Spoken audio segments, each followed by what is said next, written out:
Hello everyone, welcome back to the Captain Logan Show. 'Tis I, Captain Logan, and joining me as always is my incredible chat moderator and producer, DJ Martinez. DJ, it's already quite a week in the world of superhero movies, man. There was so much news already that I couldn't even decide what to have you make the thumbnail and what the lead-in topic. Yeah, we had quite the dilemma just coming up with a lead-in topic. Yeah, that was a dilemma all by itself. Not controversial, just a dilemma. Yeah, just a struggle. But no, I think we picked a good one. I had fun making it. I just picked it because it was a fun thumbnail to make. Yeah, absolutely. Well, welcome everybody. Thanks a bunch for being here, and thanks for watching after the fact if you're doing that. Tonight, we're going to talk about a couple of big pieces of news. The main lead-in topic is the recasting, and this had been rumored for a while, but now it's official, the recasting of Harrison Ford as General Thunderbolt Ross in Captain America 4, and presumably other MCU movies after that. All the talk has been they're planning on continuing on with him maybe. We'll see if that ends up happening and what's going on there. And then we're also going to talk a little bit about the movies that DCEU, or I guess the DCEU movies that Warner's has in early production that have been talked about this week. I don't know if they were leaked or if it was official. Maybe it was New York Comic-Con stuff. I'm honestly not sure. I just saw several articles talking about all the things we know now with the more the Batman spin-offs and with a proposed Man of Steel 2 and a couple of other things.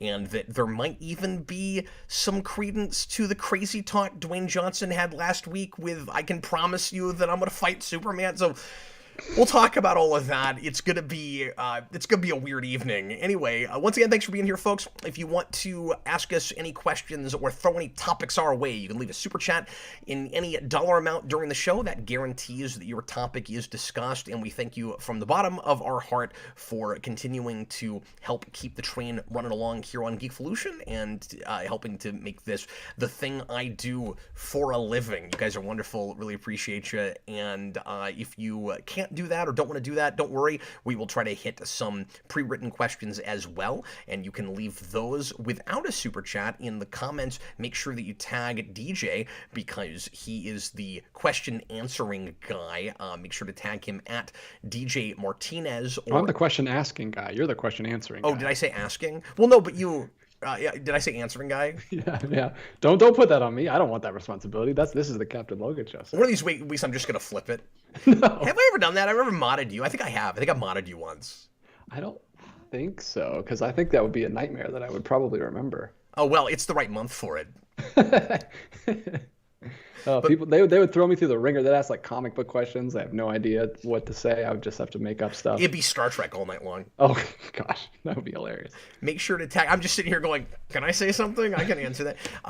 Make sure and tag DJ at DJ Martinez, at The Welder, or at last Skype user on Earth. He'll answer to any of these and more. And let's just go ahead and get right into it. Couple articles here about Harrison Ford replacing William Hurt as Thunderbolt Ross. Oh, I'm sorry. Before I get into that, let me just do one real quick announcement and remind everybody that Friday into Saturday, I'm doing the 24-hour stream this week, and I'm going to be watching episodes of DC AU shows. Batman Animated Series, Superman, Justice League Unlimited, Batman Beyond, a little bit of Static Shock, and you can pop in for any of that or all of it if you want to be insane and stay up from 10 Friday to 10 Saturday like I'm going to be doing. No sleeping at all for me through that whole thing. I will take some breaks, but probably not any cat naps because you probably just wouldn't see me for the next 4 hours. And it's going to be a lot of fun, so come in and hang out with me and some other magnanimous folks I know. Some of that will be just me on my own, and some of them I'll have some folks with me remotely and otherwise. Anyway, so here is the first article I wanted to show you. This is from boingboing.net. Harrison Ford, that's part of the reason I picked this one. Harrison Ford to replace late William Hurt as MCU's Thunderbolt Ross. I'll read and then we'll discuss. Considering that having a firm continuity is one of the pillars that buttresses their success, well, we can argue about that a little bit. I think that's what they'd like you to think anyway. Marvel movies rarely recast prominent roles. I think that has less to do with continuity, especially given this. I think that has maybe less to do with continuity and more to do with popularity. Yeah. Wouldn't you say? Yeah, because they lock them down with contracts early, like first movie, just in case they get, in case they get another Robert Downey or Chris Evans, they want to lock them down so they can keep that popularity going. I'd agree with that.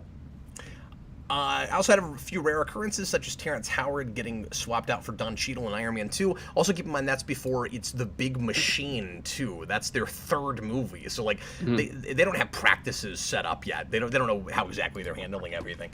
The powers behind Marvel would rather kill a character off than recast them. The most notable exception now is how Marvel has chosen to handle Black Panther. Due to the tragic passing of Chadwick Boseman, T'Challa will inexplicably be written out for Black Panther Wakanda Forever. Of course, we know that, and that's coming out just next month, folks, believe it or not. The decision to kill T'Challa, a pivotal black character off screen, has been polarizing. However, Marvel's head honcho, Kevin Feige, claimed the intention behind the choice was to honor the actor's legacy. And of course, this is what everybody's talking about. Is this a double standard kind of practice? In a decision that belies their stance on refusing to recast T'Challa, Marvel has decided that Harrison Ford should inherit the late William Hurt's role as General Thunderbolt Ross in coming MCU projects. To borrow a modern phrase, make it make sense, Marvel. Well, I'm not really concerned with how much sense it makes as far as the continuity goes. I'm not sure what the article means by make it make sense, unless that writer is also concerned with the idea of a double standard. But how do you feel about that, DJ? We've been talking a lot about whether or not Chadwick Boseman should have simply been recast. I'm still very much in that camp, that Black Panther should have been allowed to continue on with another actor. Do you see this as a double standard thing, and do you think Harrison Ford is an odd choice? Oh, a lot of stuff there. I resist the quick to throw that up as a double standard because, first of all, I will say I am also in that camp. I think the best thing for the character would have been to reclass Black Panther. So get that out of the way right at the top, just like you. But I don't think it's exactly a double standard because as far as importance of the characters, William Hurt is such a tiny, his biggest role is Incredible Hulk, which is a movie no one saw. And then he's in Civil War, but he's like random suit guy that could have been anybody. Like, so it's not like this character is defining children everywhere. They're not. It's not like a huge deal. So I don't. Even though I disagree with the idea not to recast Black Panther, I see it's still a different thing. Even if I don't agree with what Marvel's doing, it's not exactly the same thing. Yeah, I feel weird about it. I feel like we almost have to have two completely separate conversations, right? Like, I The don't. thing I'm taking away from this is I didn't even know William Hurt died. That's so upsetting. Yeah. I didn't know he died way back in March. Where the No, heck I was didn't either, and it's weird that that wasn't all over my radar, because this was not a small actor that did just a couple things, and he's not just a character actor. Like, he's a decently major actor. Yeah, he's a great actor, and I'm gonna be bummed because I really liked him in that role, even if, like I said, it was a small role. But I could see people saying if the issue is about honoring an actor's legacy, we're throwing William Hurt under the bus by recasting him regardless of what role he played. I could see people saying that. Yeah, I'm with you. I don't entirely feel that way. My whole thing is, like I don't have exactly a double standard issue with it. I just think they should either recast characters or not make movies built around them. Is my whole thing. You know what I mean? Like Black Panther, like Wakanda Forever, it feels like was kind of rushed when they clearly had certain plans with that character before they knew that Chadwick Boseman was going to pass, right? And then I feel like that movie is coming out too quickly, and we've talked about this, but it feels, and I'm sure this is not where their heart is, where Feige's heart is. Obviously, you have to separate like the cynical practices of the company, like feel however you want to about Disney, from some of the people that work there. I'm sure Feige would come at me if he and I were in a room together and I said, I think you're just rushing that movie out to exploit the passing of Chadwick Boseman. I think they see it as, like I said last week, a funeral. They see it as a tribute film to the actor, and I think we're just letting reality and fiction blur too much. The character didn't die; the actor did. Yeah, and like you said, they're shooting themselves in the foot by making a big deal out of that because other actors are going to die. Yeah, like you had to think about that. Like, you can do this every time. Like, you couldn't do this every time, and you shouldn't do this every time. You shouldn't have did it that time, in my opinion. I think that character could have been so much more. Like, the character could have been so much. Now he's gonna kind of just be in one film. Like, kids who loved Black Panther, that the legacy of Black Panther is not gonna live on as long as it could have, as if they had recast and he had like a whole trilogy or a whole series. You know, like, I just hate that. It's a really great film and it did have a huge impact on popular culture and regular culture. But like, I don't think the second film can have that.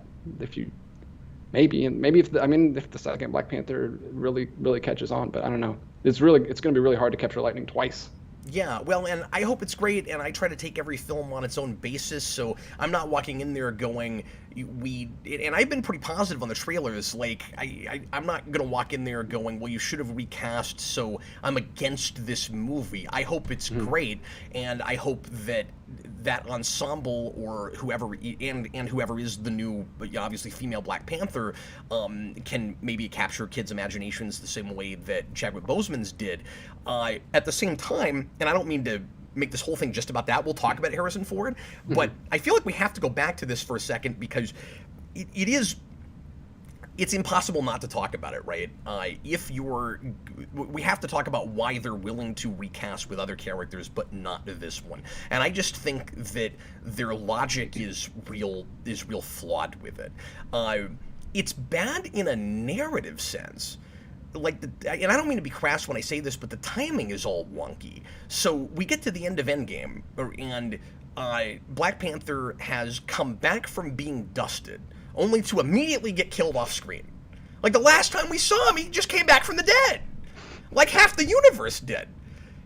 And again, I don't mean to be crass, but the best possible fortuitous situation, this is going to sound awful, and I'm not saying that I wish anything had happened to Chadwick Boseman. Obviously, I wish he was still with us.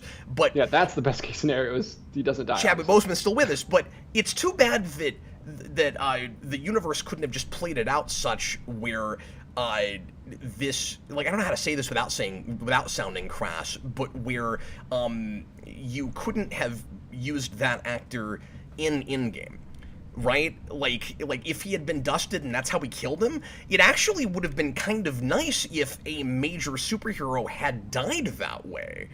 I'm not saying I wanted it to be him or anybody necessarily, but just now we're talking about narrative. We're not talking about real life, right? We've got to separate these things. They're different.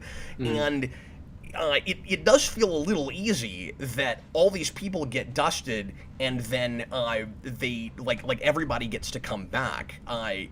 Although I guess I don't know how you would have done that because everybody did come back. I guess how would you contrive that in the narrative where Black Panther's the only one that didn't come back? So I guess then I'm just thinking out loud. I guess that dusted that would look bad. Yeah, I guess. But okay, so the only answer then is recast, like we're saying, right?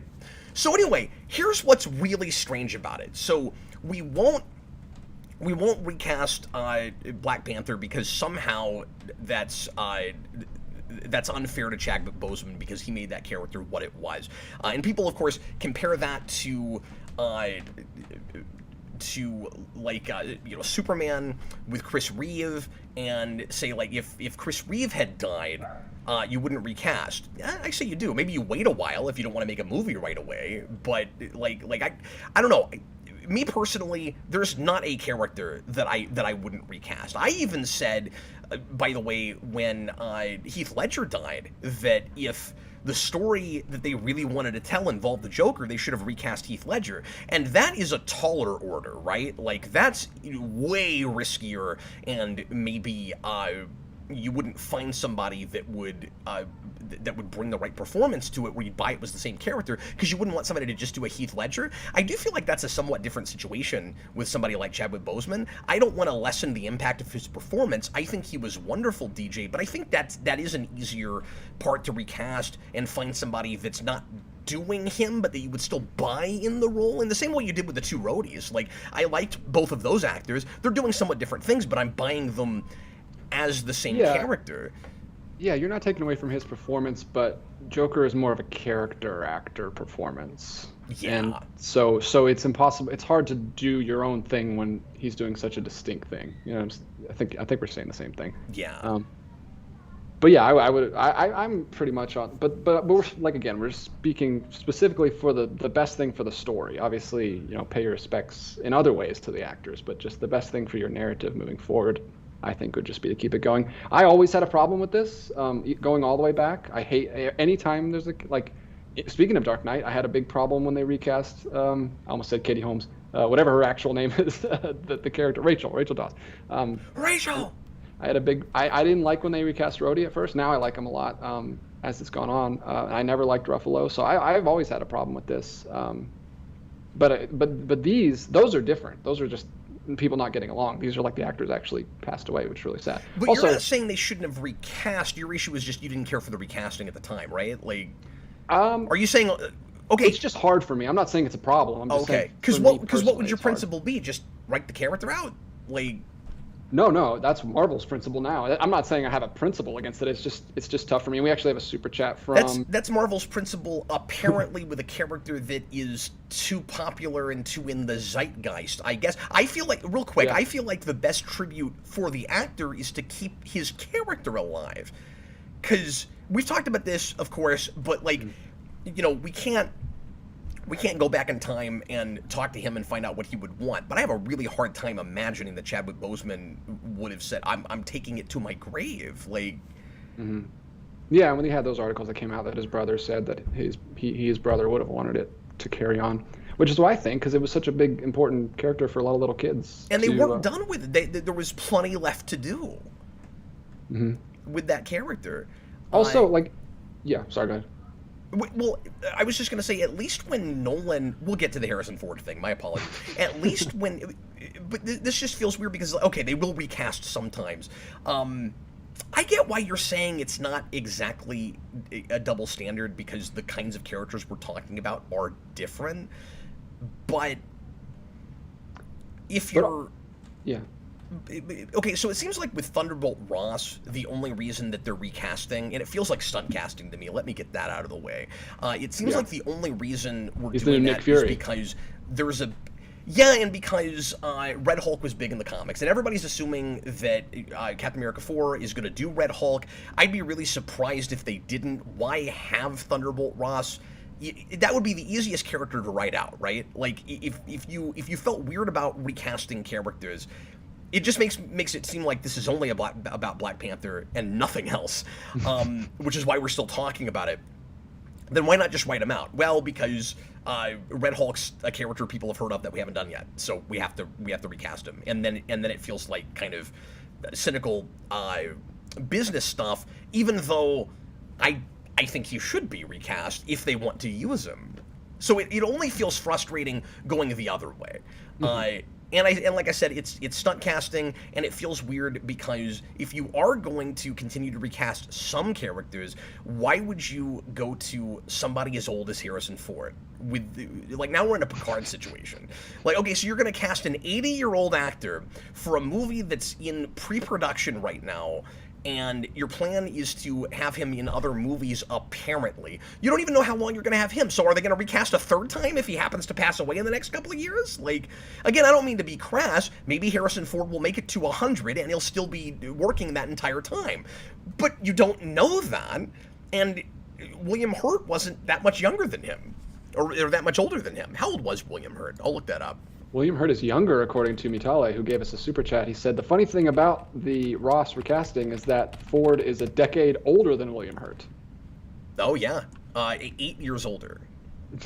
He was 71 when he died. So you recast him with an 80-year-old man. What? Yeah, I'm in 100% agreement with you. I'm totally fine with them recasting, but what is that casting? It's terrible casting. Why do we keep doing this? It's like, actors, we are desperate for... Here's what I think is going on. Sorry, we're all over the place. We are desperate for actors... We're coming in hot tonight. We really are. For actors that are recognizable, I think, to multiple generations, or will continue to excite younger people because we know the performance will be good, but then we'll continue to bring older people into the theater. And all these people are just getting up in age, and they're not going to be with us much longer. So we really need to stop doing that. This isn't going to full-on happen anymore, it doesn't look like. But DC was putting all their eggs in the Michael Keaton basket for a minute. The man's 70 years old. And they're like, oh, he's going to be our Nick Fury. It's like, okay, You're Sam Jackson, who played Nick Fury, is now pushing 80 or in his 80s. We got to keep... yeah, he was really old when he was shuffling around. But we got to keep that in mind. But he wasn't that old when we started in 08. They didn't cast him that old. He must have been like 65, 68. Okay, wow. But he wasn't 70. He wasn't 78 or 80 like Patrick Stewart playing Picard in Picard. Yeah, well, he's the exception that proves the rule, okay? Oh, Samuel Jackson is... Okay. He's in very good shape for his age. He's holding up really well. But, and maybe Michael Keaton will too. Who knows? Yeah, it's really weird stunt casting. Here's the other thing I think... Sorry, did you have another super chat about this that you wanted to throw out? Or was that the one? Yeah, I just brought that up because you asked specifically about the age, and he had just mentioned that. Okay, I have a prediction with this. I think a lot of casual moviegoers, like people that have maybe watched MCU movies every now and again, or just go and see them once and aren't keeping up real hard with the continuity, a lot of people aren't going to remember Thunderbolt Ross. I don't care that he was in Civil War. When you have they won't remember what his name was. I think a lot of people didn't even realize that the general in that movie had been in a movie already. He was just the general guy that represented the government in that movie. He's the secretary in Civil War, so he's just a completely different rank. That's true. It could have. My point is, it could have easily been a different character. Mm-hmm. And I'm going to even go as far as to say it was just a throw in the bone. It was just a little Easter egg.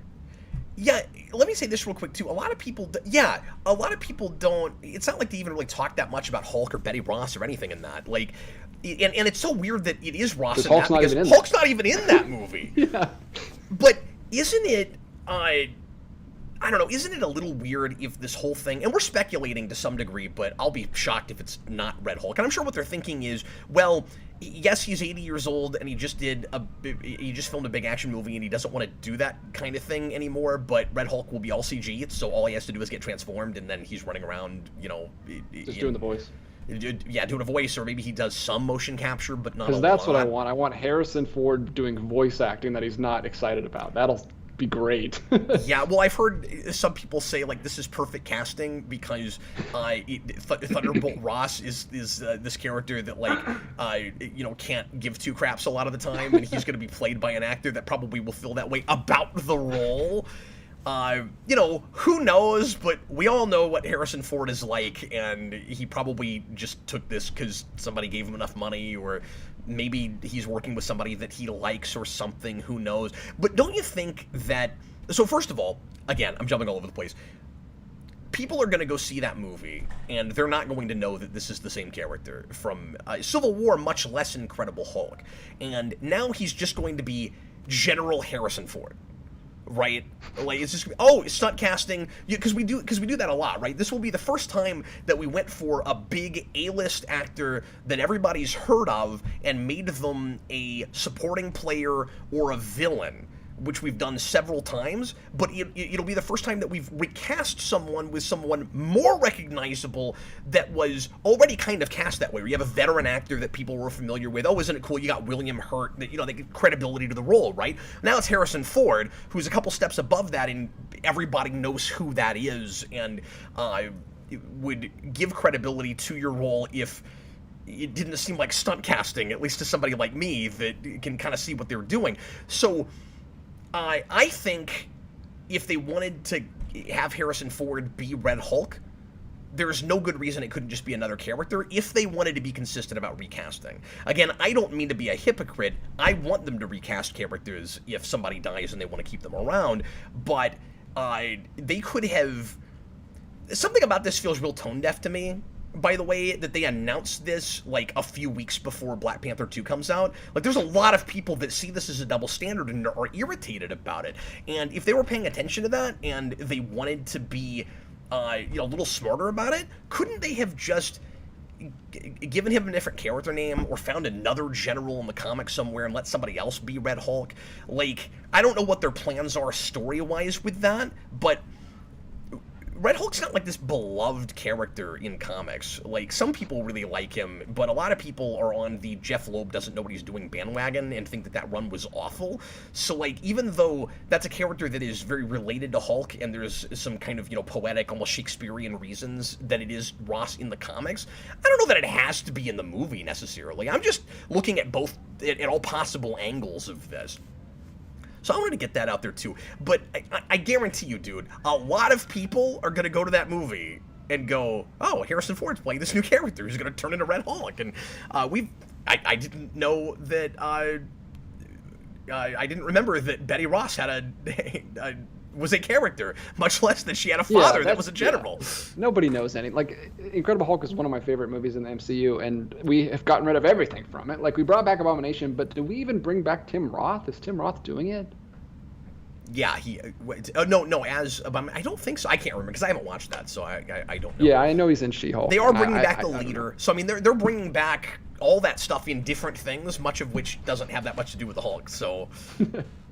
Yeah, so yeah, everyone's been recast at this point from the Incredible Hulk. So I don't know. I also think it would be. You're right. Yeah, I can't tell if that's your child or my child. I think it's mine. Okay, they sound the same from this distance. Sorry about that. No, you're right. But I do have some super chats. Which is weird because our kids are very different ages right now. But well, I say right now. I guess they always will be. Well, we have one we both have a 4-year-old that was born around the same time. That's true, but it was one of the twins. Oh, okay. That was crying. No, that's true. We do have two kids that are. We do have a kid each that is the same age, but the one I heard was definitely 15 months old. Okay. You don't have one of those right now. That you know of. It's weird that you never post pictures of that kid on Facebook. I don't. He's a redheaded stepchild. We tried. Anyway, let's go ahead and go to super chats about this topic, and then we can move over to the DCEU stuff.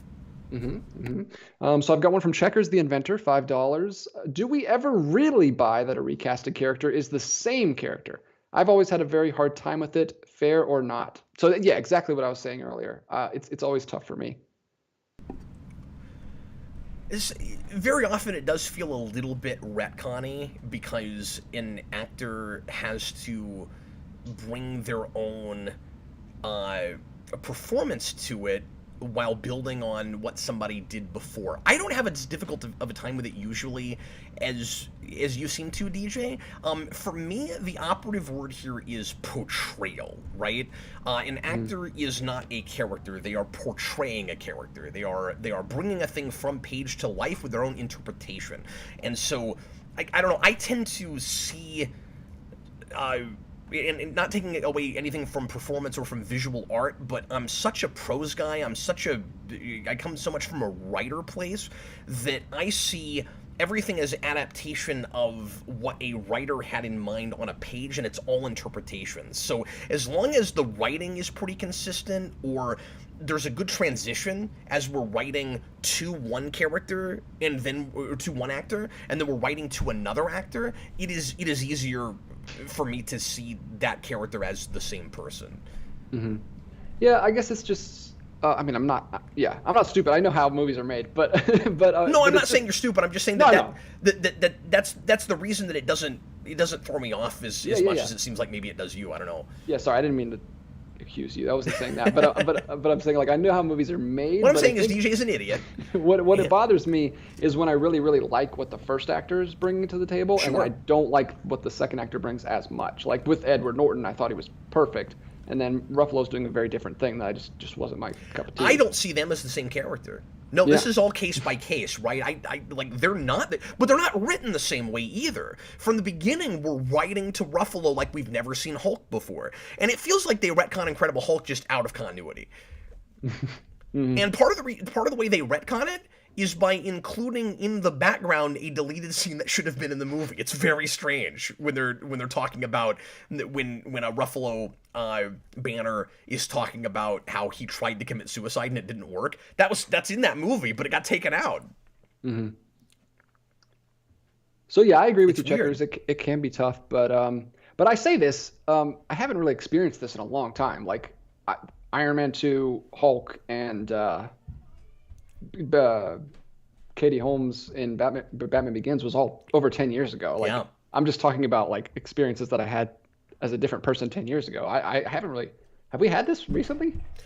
It hasn't happened in a long time. I feel like because these big movies now aren't just singular movies, but they're part of these large ongoing series. We're avoiding it as much as humanly possible because, to be fair, this is weird when it happens in TV and it's like a major character. You know, so when it's just like a villain that doesn't show up that much, just a recurring character, okay, the most recent example I can think of with Marvel is Red Skull, and he's caked up in makeup and still doing a German accent. He feels like the same character. Yeah, yeah. Like that one's easy, you know. That's an easy one to do.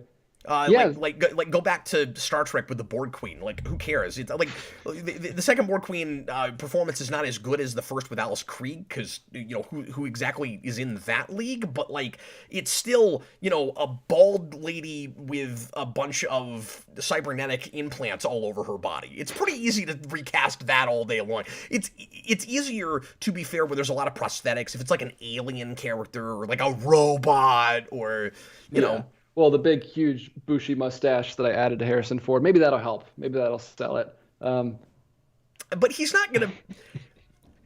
They're not even in the same vocal range. They're You know not what the I mean? same height. They're not the same presence. No. Like he's That's totally different. William He's just Hurt gonna was a be big General or Secretary or whatever Harrison Ford.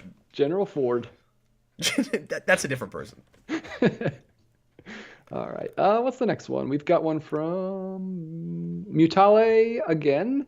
35 Czar. According to the actors and Coogler, the director, they just couldn't accept anyone else as T'Challa except Boseman.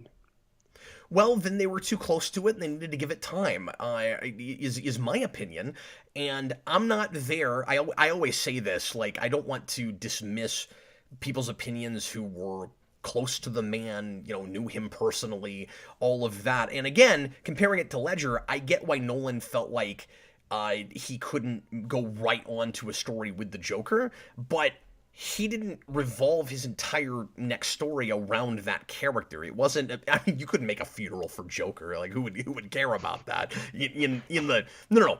I mean, in continuity, like in that world. Oh no, the Joker's dead. No, like there'd be parades in the streets. That's what people would want, But yeah, that would have been bad. That would have went the wrong way.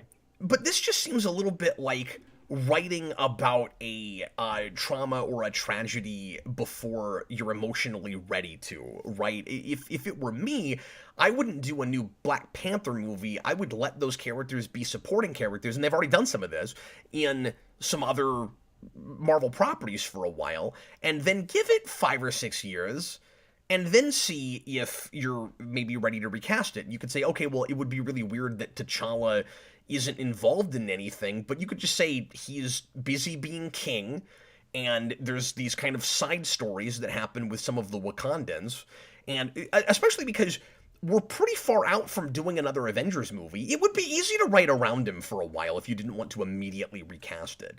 But I just don't think it's, talking about people that this isn't fair to, DJ, I don't think it's fair to the kids for whom that was their favorite superhero. When Keaton decided to quit playing Batman, we didn't say we can't have another Batman. We cast Val Kilmer. And by the way, I also don't see those as the same character, but part of that is the writing. Those are 2 very, very different movies. Well, they're 3 very different movies. But I digress. But do you agree with that? Like, I think if they were too emotionally close to it, they should have taken some time away from that character and then revisited it in 3-4 years, and then see if they could bring themselves to recast, like just spend a lot of time finding the right person, and then go ahead and finally recast it, because it's a really beloved character now that kids are going to want, and adults and, all of us are going to want to see more stories for. But also, we don't know how long this continuity is going to go. We're not expecting a reboot of Marvel for a very, very long time, if ever. And so you're saying that we're just never going to have that character again? We didn't do enough with him? At least if we never get another Tony Stark.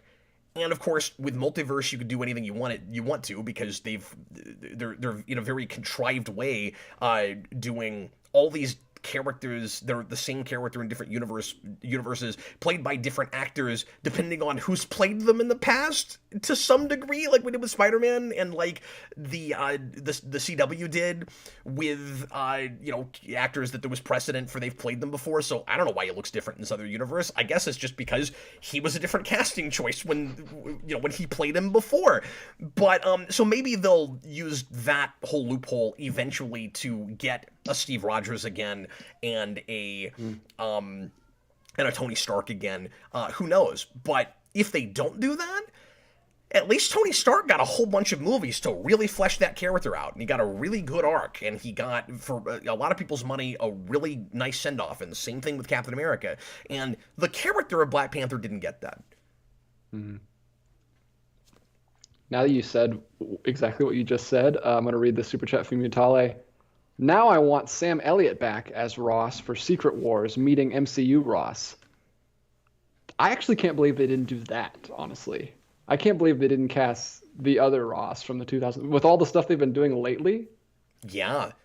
I could have seen them doing that. Yeah, with the Quicksilver thing and WandaVision, and the fact that they almost did some kind of stunt casting. Oh, yeah. They almost did stunt casting with the Incredible Hulk in She-Hulk. They nearly brought him in for one episode to be Bruce Banner. Isn't that weird? I'm glad they didn't do that. Oh, wow. But they almost did that just for stunt casting. Yeah. I guess because of Jennifer Walters' fourth wall breaking thing. I haven't watched that show yet, so I don't even know what the tone of that it's exactly very weird. Is like. I've only seen the first episode, but yeah, she just talks directly to the camera. Sam Elliott is younger than Harrison Ford. He's 78. So they could have done that. They could have done that. Absolutely. He's great too. He's a great Ross in Hulk. Oh, I think he's excellent. Yeah, absolutely. Yeah, I'm actually surprised they didn't do that. I mean, I don't think they should, but I'm surprised they didn't. I don't either. That's their thing. But and this is of course before No Way Home happened, but I didn't even think that we should have gone back to the same actor for J. Jonah Jameson. Oh yeah, yeah, that was weird. I didn't like that either. And now that's really strange because, sorry, I'm jumping around again. That's the only actor in that movie that plays well, I guess we don't see the other Jameson, but I guess all the Jamesons look like that actor, but all the Spider-Mans look like different actors. Why is that? I don't know. That's just who they cast at the end of that movie. I really thought maybe we'd get some kind of explanation where he came from another universe. Nope, it's just that's the only person that gets to play that character. The end. What if they die? What if he dies? Does he get recast, or would it be against the legacy of the actor to not to ever have another J. Jonah Jameson? Like, where is your line with this? Yeah, it's very confusing. TH1, $5. They should have had him die in the 5-year blip like Rambeau's mom in WandaVision. You guys rock. Who would you cast to recast Boseman? Well, he couldn't die in the 5-year blip because he blipped. Yeah, that wouldn't. Yeah. See, I had the same thought, and then I realized I was being an idiot. You can do it with Monica Rambeau's mom because she wasn't blipped. That's right. Isn't that? Yeah. I don't remember how they killed her. Rambeau was blipped, but her mother was still around. Yeah. How do you blip a person that's dust and ostensibly dead? Unless he's talking about Ross, maybe, but I don't know. I think he's talking about your where you were going with Black Panther. Yeah, no, where I was going was nowhere. Nowhere fast. I was very wrong about that. Got a good bit of super chats, guys. Okay, let's run through them.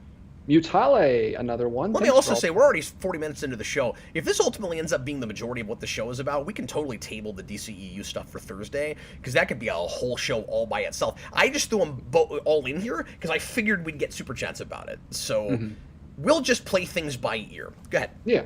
Mutale, can't wait for Peter to say Ross looks like Solo. Oh. Oh, gosh, I hope they don't do that. You remember that really old movie, The Force Awakens? Remember that really old actor? In The Force Awakens?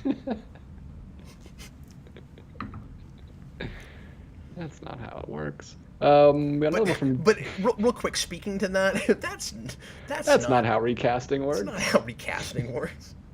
But speaking to that real quick, I also wouldn't put that past them.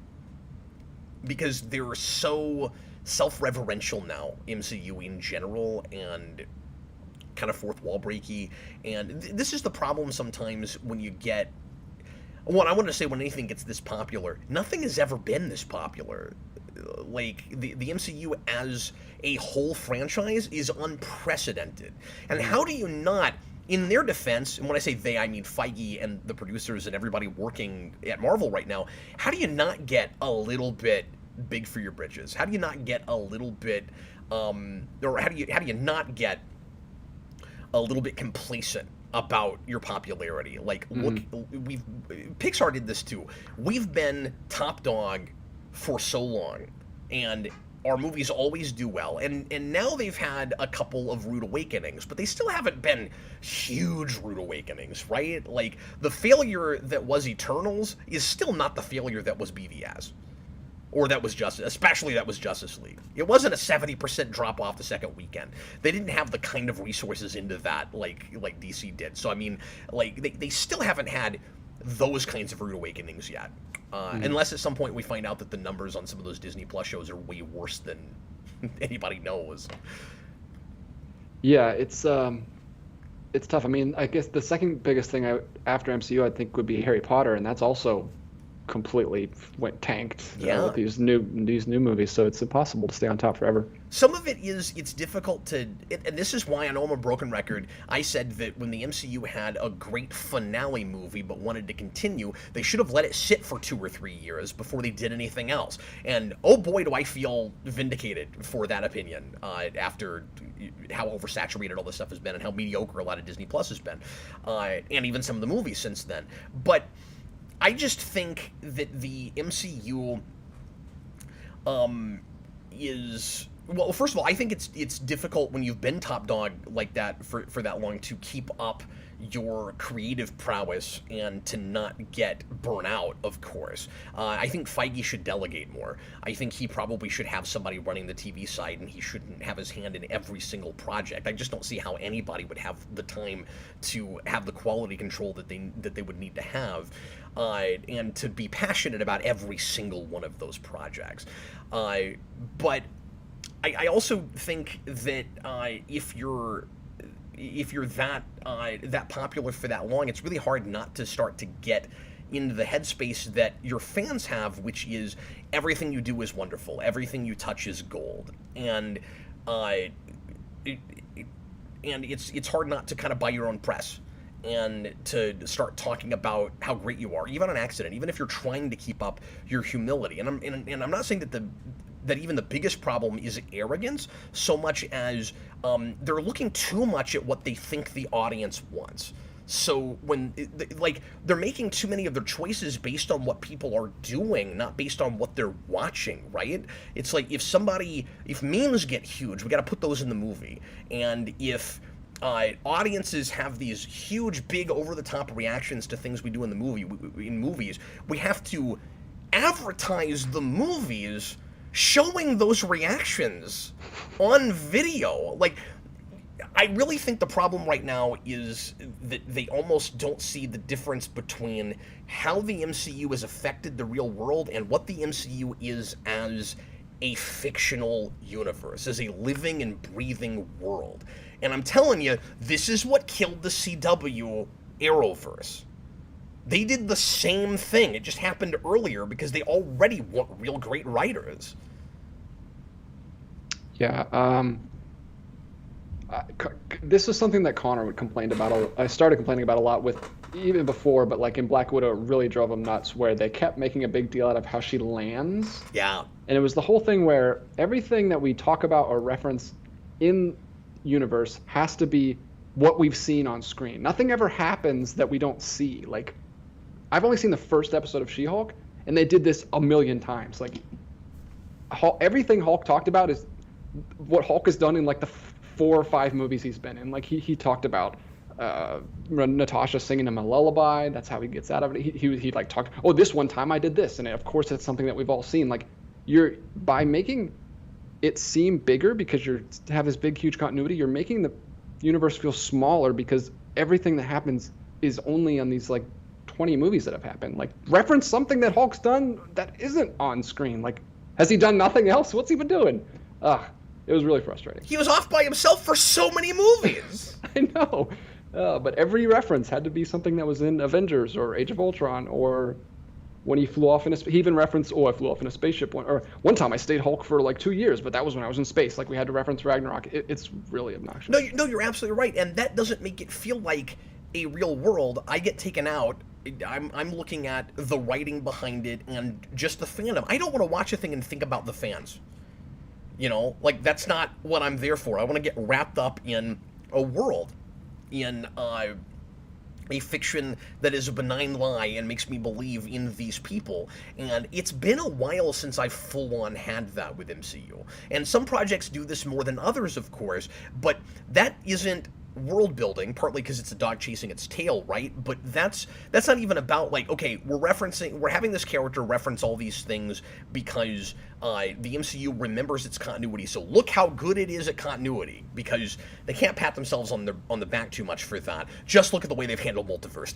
They've never been great with keeping track of their own continuity. They're better at it than some other things, certainly. I'll give them that. And sometimes I am impressed with them for what they've been able to keep track of and what they haven't. But more important, of course, as I always say, than the greater continuity and being able to keep track of all the events is just the storytelling, is just moving forward and progressing these characters. And what you're describing, DJ, again, I haven't seen that show at all yet, but what you're describing is patting ourselves on the back for the fans. So they'll go, oh, good for you, you remember these movies. Or even more so, I remember these movies, and I understood that reference. We gotta get past that. Just tell stories, guys. Like, there have been times where I have praised things for having a lot of really cool references and Easter eggs, and the difference between what you're describing and I'll just mention the first thing that comes to my mind, something like Star Trek Beyond, which does that, is it's not fan service in let's like try to I don't know, pander to or placate the like general masses and make them feel like fans. It's world building. That was a movie that brought up a bunch of Star Trek stuff that those movies hadn't really dealt with, that made it feel like a real world again. It wasn't, oh, that's so cool, I understood that. It's, oh, these things do exist in this world. That's good to know. Like, it felt real. That's why I was impressed with it. So like there's a difference. So sometimes references are wonderful, and sometimes it's just placating to I don't know, your kind of bottom line. Mm-hmm. It's the opposite of escapism. The whole point of it is to take me out every 5 minutes with something I remember from another movie. It's really jarring. Yeah. And like I could go watch that movie. Yeah. You know, it's that soft reboot problem. It's that making a movie just to make an audience feel like they're watching that movie they love. It's like, but I've got the DVD. I can just watch it. Yeah. Well, they're trying to stop making DVDs, so they're trying to get. I got the Blu-ray. I got the whatever. No, I'm saying they're trying to get rid of physical media. Oh, so okay. You can't watch those movies until they release them again. You have that movie on your streaming service that you've tied my hands behind my back and forced me to subscribe to. That's a good point. I don't know what they're doing. Goofster123 wants to know for $10. Yeah, thanks so much. What's up? I think the recasting has as much or more to do with the abuse allegations made against Hurt shortly before his death by his former partners. Disney is much more comfortable recasting someone problematic. Well, first of all, I don't know how mainstream news that was, because I didn't hear about that until I looked him up this afternoon researching for this show, and he never even responded to the allegations. Like I don't even know how well known that whole thing was. But so you're suggesting that he would have been recast even if he hadn't passed away. Maybe that's true, but I don't know. How do you feel about that, DJ? I mean, does that make it like a you're saying it's a different situation sort of in the first place, but does that make it a way different situation where it's like, well, we might as well just recast because we would have anyway, because this is an actor that is maybe in a Me Too place, or, you know, people are worried about sexual assault allegations or whatever. Yeah, or misconduct or whatever. I don't actually know the specifics with all of that, but yeah, I don't know. I don't want to speak out of turn. I just found out that he died like 30 minutes ago. I read a little bit. All I read about was maybe, you know what, maybe there was something more recent I don't know about, because actually now that I'm remembering this, the misconduct allegations that I saw went back to like 2016 and had something to do with a wife or an ex-girlfriend who was claiming like domestic abuse going all the way back to like 77. It was like a really old issue. It was like, you know, they broke up in 1980. So anyway, I don't know if that's what it was about or if it was something else. So once again, I don't want to speak out of turn. Yeah, well, if that's the case, it's from 2016. That didn't stop them because he was in Infinity War. Yeah, so that suggests that something came to light more recently, or maybe it was the same thing and it just got more traction this time. Because, I mean, that was the Bill Cosby thing, right? Like, all the things he was accused of, he had been accused of in the early 2000s, and just a lot of people weren't paying attention to. And then once it actually got mainstream traction after the Hannibal Buress thing, then a lot more women came out, and we started hearing about even more issues. But it was the same kind of issues the whole time. I'm not super comfortable talking about this, but yeah, I don't want to talk about it either because I know nothing about it. But I do think that they would have recast anyway, just because they want to do something. They have a plan for that character, it seems like. Yeah. But yeah, thank you for the super chat, Goofster. We've got one from Checkers the Inventor for $5. Still about the recasting thing. Okay. As bad as the Rise of Skywalker Leia was, would we buy a new actor playing Princess Leia after 40 years? No, but that's, I don't know. Like I said, I look at everything kind of case by case. I think that's something of a horse of a different color.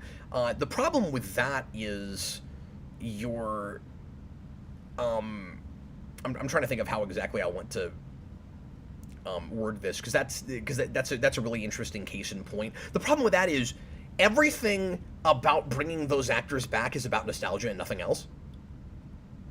That's the issue. There is you've got they're not that character versions. wouldn't be there if they weren't going to use her. There's no reason for this it. is not elderly versions of these characters. This is Carrie Fisher. Like you can't recast Carrie Fisher. She's just playing Carrie Fisher. She's playing Carrie Fisher, yeah. Yeah, it's sort of Princess Leia, but you see what I'm saying. Like, no, that's a different situation. It would be like saying if Michael Keaton were to continue as Batman and he died, would you recast him? No, because he was cast as Michael Keaton's Batman. That's the whole reason he's there. That's the difference, right? You cast Carrie Fisher as Carrie Fisher's legacy character. I think that's a very different kind of situation. Now, should you recast Princess Leia if you were gonna really do something with her in a different? Because Star Wars has had this whole weird recasting history as well, where sometimes they're okay with it and sometimes they're not. But if you wanted to do like say a 40 or 50-year-old Leia right now, is that okay? Should you recast? Yes, absolutely. Don't do the CG thing and just have a voiceover actor and try to make it look as much like Carrie Fisher as possible. So yeah, that's a different situation only in like where their heart was in the first place and even having those characters there. But Rise of Skywalker was such a mess anyway. Like, having a good actress in there wouldn't have done anything. I think it almost more fitting that they had this weird hobbled together deleted scene stuff in Rise of Skywalker. I will say, had I been them, I would have tried to figure out some way to just write her completely out of that movie.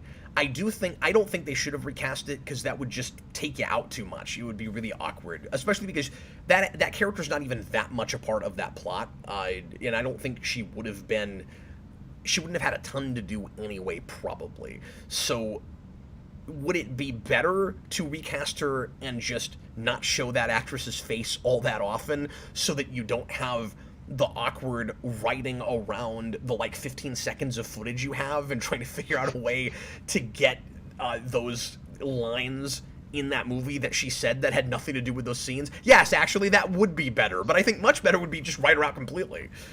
Yeah. Figure out some way to do that. So case by case, it depends. That's what we're saying. Yeah. Next one is from Spooky John Kelly. I'm saying case by case with this, but generally speaking, just flat out recast and hope for the best. That's an extreme example. Yeah, that's almost a desert island scenario. Like, how often does that happen? For instance, if Patrick Stewart, and this show is terrible and nobody watch it, but if Patrick Stewart had died in the middle of shooting for Picard Season 3, should they recast it to finish the season? I don't see how you do that. Right? I don't see somebody else coming in and you age up James McAvoy. Because it doesn't even feel like Picard in the first place. Again, it's elderly Patrick Stewart as Picard. You cast the only person you could cast. You only made that show because you had him. And he only did it because he had some creative control. So you have to scrap it at that point. Again, desert island scenarios, really weird, extenuating sorts of circumstances. I'm going to say 95% of the time, if you care enough about I was going to say if you care enough about a character to keep making things for them, if a character is popular enough or iconic enough, and it makes sense to keep making things from them, and you want to do that, just recast. Otherwise, leave it well enough alone. All right, Spooky John Kelling, $10. Reveal that Rhodey was replaced by a Skrull in Secret Invasion and have that Skrull played by Terrence Howard. Get everyone questioning their sanity. Do it, Marvel, you cowards. Also, hi, guys. That's funny, but again, and I'm sure you're joking, but I don't want them to keep pointing drawing attention to the recasting. Like, just do it and don't talk about it. As much as, because with the Maggie Gyllenhaal thing that you were talking about earlier with Dark Knight, I had that too. Those are not the same character. Mm-hmm. Part of it is Maggie Gyllenhaal feels a lot older than the last actress you had in that movie. Like, even if she wasn't, I don't remember what the ages were, she is, and that's not me saying, oh, look, Maggie Gyllenhaal looks middle-aged, she's unattractive or whatever. No, I'm saying she seemed mature in a way that the other actress didn't in that first movie. And I like Katie Holmes' performance okay, and a lot of people don't agree with me. A lot of people think I'm crazy. But comparatively, Maggie Gyllenhaal seemed a lot more, I bought her a lot more as a lawyer, right? Like, well, in relation to Bruce, her in Batman Begins, her and Bruce seemed like on the same level of maturity. But then in Dark Knight, she's almost like a mother figure to him. That relationship was weird. It didn't seem like romantic at all because she was always like condescending and talking down to him. But the problem wasn't that you recast. The problem was the choice. Mm-hmm. Or the problem was the choice in Begins. Look at it however you want to look at it. No, the problem is Chris Nolan doesn't know how to write romance at all in any of his movies. Yeah. See, if the writing had been there, you know, it might have taken you a little while to warm up to her performance. But yeah, the writing wasn't there. I mean, I love that movie, but you're right. Like, he doesn't ruin. No, I love Chris Nolan. That's just not one of his strong suits. Exactly. The romantic relationship. Because I don't like the drama of that relationship anyway. Yeah. And then Dark Rises is completely ridiculous, where he falls in love with her in like 30 minutes. Daniver says there was a 1-year age difference between the two actresses. Fascinating. But yeah, she seems like she's been around the block more. I don't know. She seems like a more mature person. Well, I think she probably looks her age more. I think Katie Holmes just looks younger, like probably younger than she actually was. Yeah, and girls can't just grow facial hair to look older. That's like that's what I did in college. I would just I had a real boyish face. I would just grow facial hair or shave my head, and then I looked a lot older. Yeah, that's true. I had a baby face for a long time. I didn't look like a grown up until I was like. I don't have to 28. worry about it now. I don't get carded anywhere at this point. All right, last super chat I have so far before I jump back to some pre-writtens is from Mutale again. Thank you, Mutale. Despite being controversial, do you still want to see the Coates Superman film? Also, thoughts on Patty Jenkins still working on Wonder Woman 3? Let me speak to, and this might segue us into the DC stuff, but thank you for the super chat. Let me start with the Patty Jenkins thing and address that. Tell me what you think about this, DJ. I like, and I know some folks don't, I like that first Wonder Woman enough to feel like we could maybe down the road look back on this thing. It'd be a really weird trilogy, but if she makes a real solid 3 and learns from the mistakes of 2 and why a lot of people didn't warm up to that, it might just look like a weird misstep. I think she should be given another chance. I think that's a good director. Yeah, weirdly I agree, because I hated the second one and have never watched it again and will never probably ever watch it again. But I love the first one. Nah, you'll do the commentary with me because we did 1. Oh no, that's true. Yeah, we loved 1. We gushed about 1. I'd still watch a 3, as long as it's more like 1 and not like 2 or 1984. It's really confusing with these titles and numbers. Yeah, it's always weird when you give that's true. When you give a movie numbers that's not 2, but it's a sequel, and yeah. Yeah, I mean, the hope would be she doesn't double down and make another one, even though that one was received so poorly. Like, she's like, look, I made my Superman 2. Now it's time to make my Superman 3, man. We're gonna have Wonder Woman fighting herself in a junkyard, and well, that would be kind of cool. I might watch that. She's gonna knock over the Eiffel Tower, and yeah, or what was the Leaning Tower of Pisa? Yeah, but she has to do the Eiffel Tower because it's different. Right, because it's different. Yeah. But yeah, strange. Wasn't the Eiffel Tower at the beginning of Superman 2, though? There's a lot of landmarks in those. They go to Niagara Falls. I mean, it's a lot like Independence Day, except we don't destroy them all. No. The White House. Yeah, the White House is in there. Yeah, I'm shocked that I'm actually saying that, but I agree. I think I would still watch a 3 made by her because I know she can make a film that I like because she has. Yeah, I think she just had. I think that was weirdly a Bryan Singer situation where Ooh, that's a good comparison, yeah. where she let her nostalgia get the better of her, and she went, we don't make movies like this anymore, and didn't really appreciate why we don't make movies like that anymore. And I think you could throw back to some of those sensibilities, especially setting it in 1984, but the story needed to be more sober and more about something. Absolutely. Yeah, you absolutely could have paid homage to that kind of stuff. She could have thrown a giant plastic W, and if the script was good, I'd have been okay with it. Yeah, that's such a weird movie. She has a big plastic tiara? I don't even know how I would begin to commentate that movie. That's cool. Why I want to make you do it. That's tough, man. No, that's a crazy movie. And I don't know, I liked it a little bit more watching it with my wife because she really liked it, but I think if I go back and look at it on my own, I'll kind of be back pretty sour on it, honestly. Yeah, honestly, if I was watching with people who were liking it, I probably would have liked it a little better. But me and my wife were both just like looking at it, just like, what are we watching? is this the movie? Did they launch the wrong thing on HBO Max? What's going on? It was a very strange experience. There's no way to pitch that to a person either. Look, the first movie is a lot more, I keep using the word sober, but it is, and it's, actually kind of about something, but it's fun, and it's got a weak third act, but like, overall, it's a pretty good companion piece to something like the first Captain America movie. That second movie is a 2.5-hour Saturday morning cartoon. Strap in. But it's like she's boring a lot of the time. It was weird. Yeah. It was so Saturday long. morning cartoons were boring. Go back to the 80s; they're boring. That's true. But they weren't 2 hours and 45 minutes. No, exactly. No. What?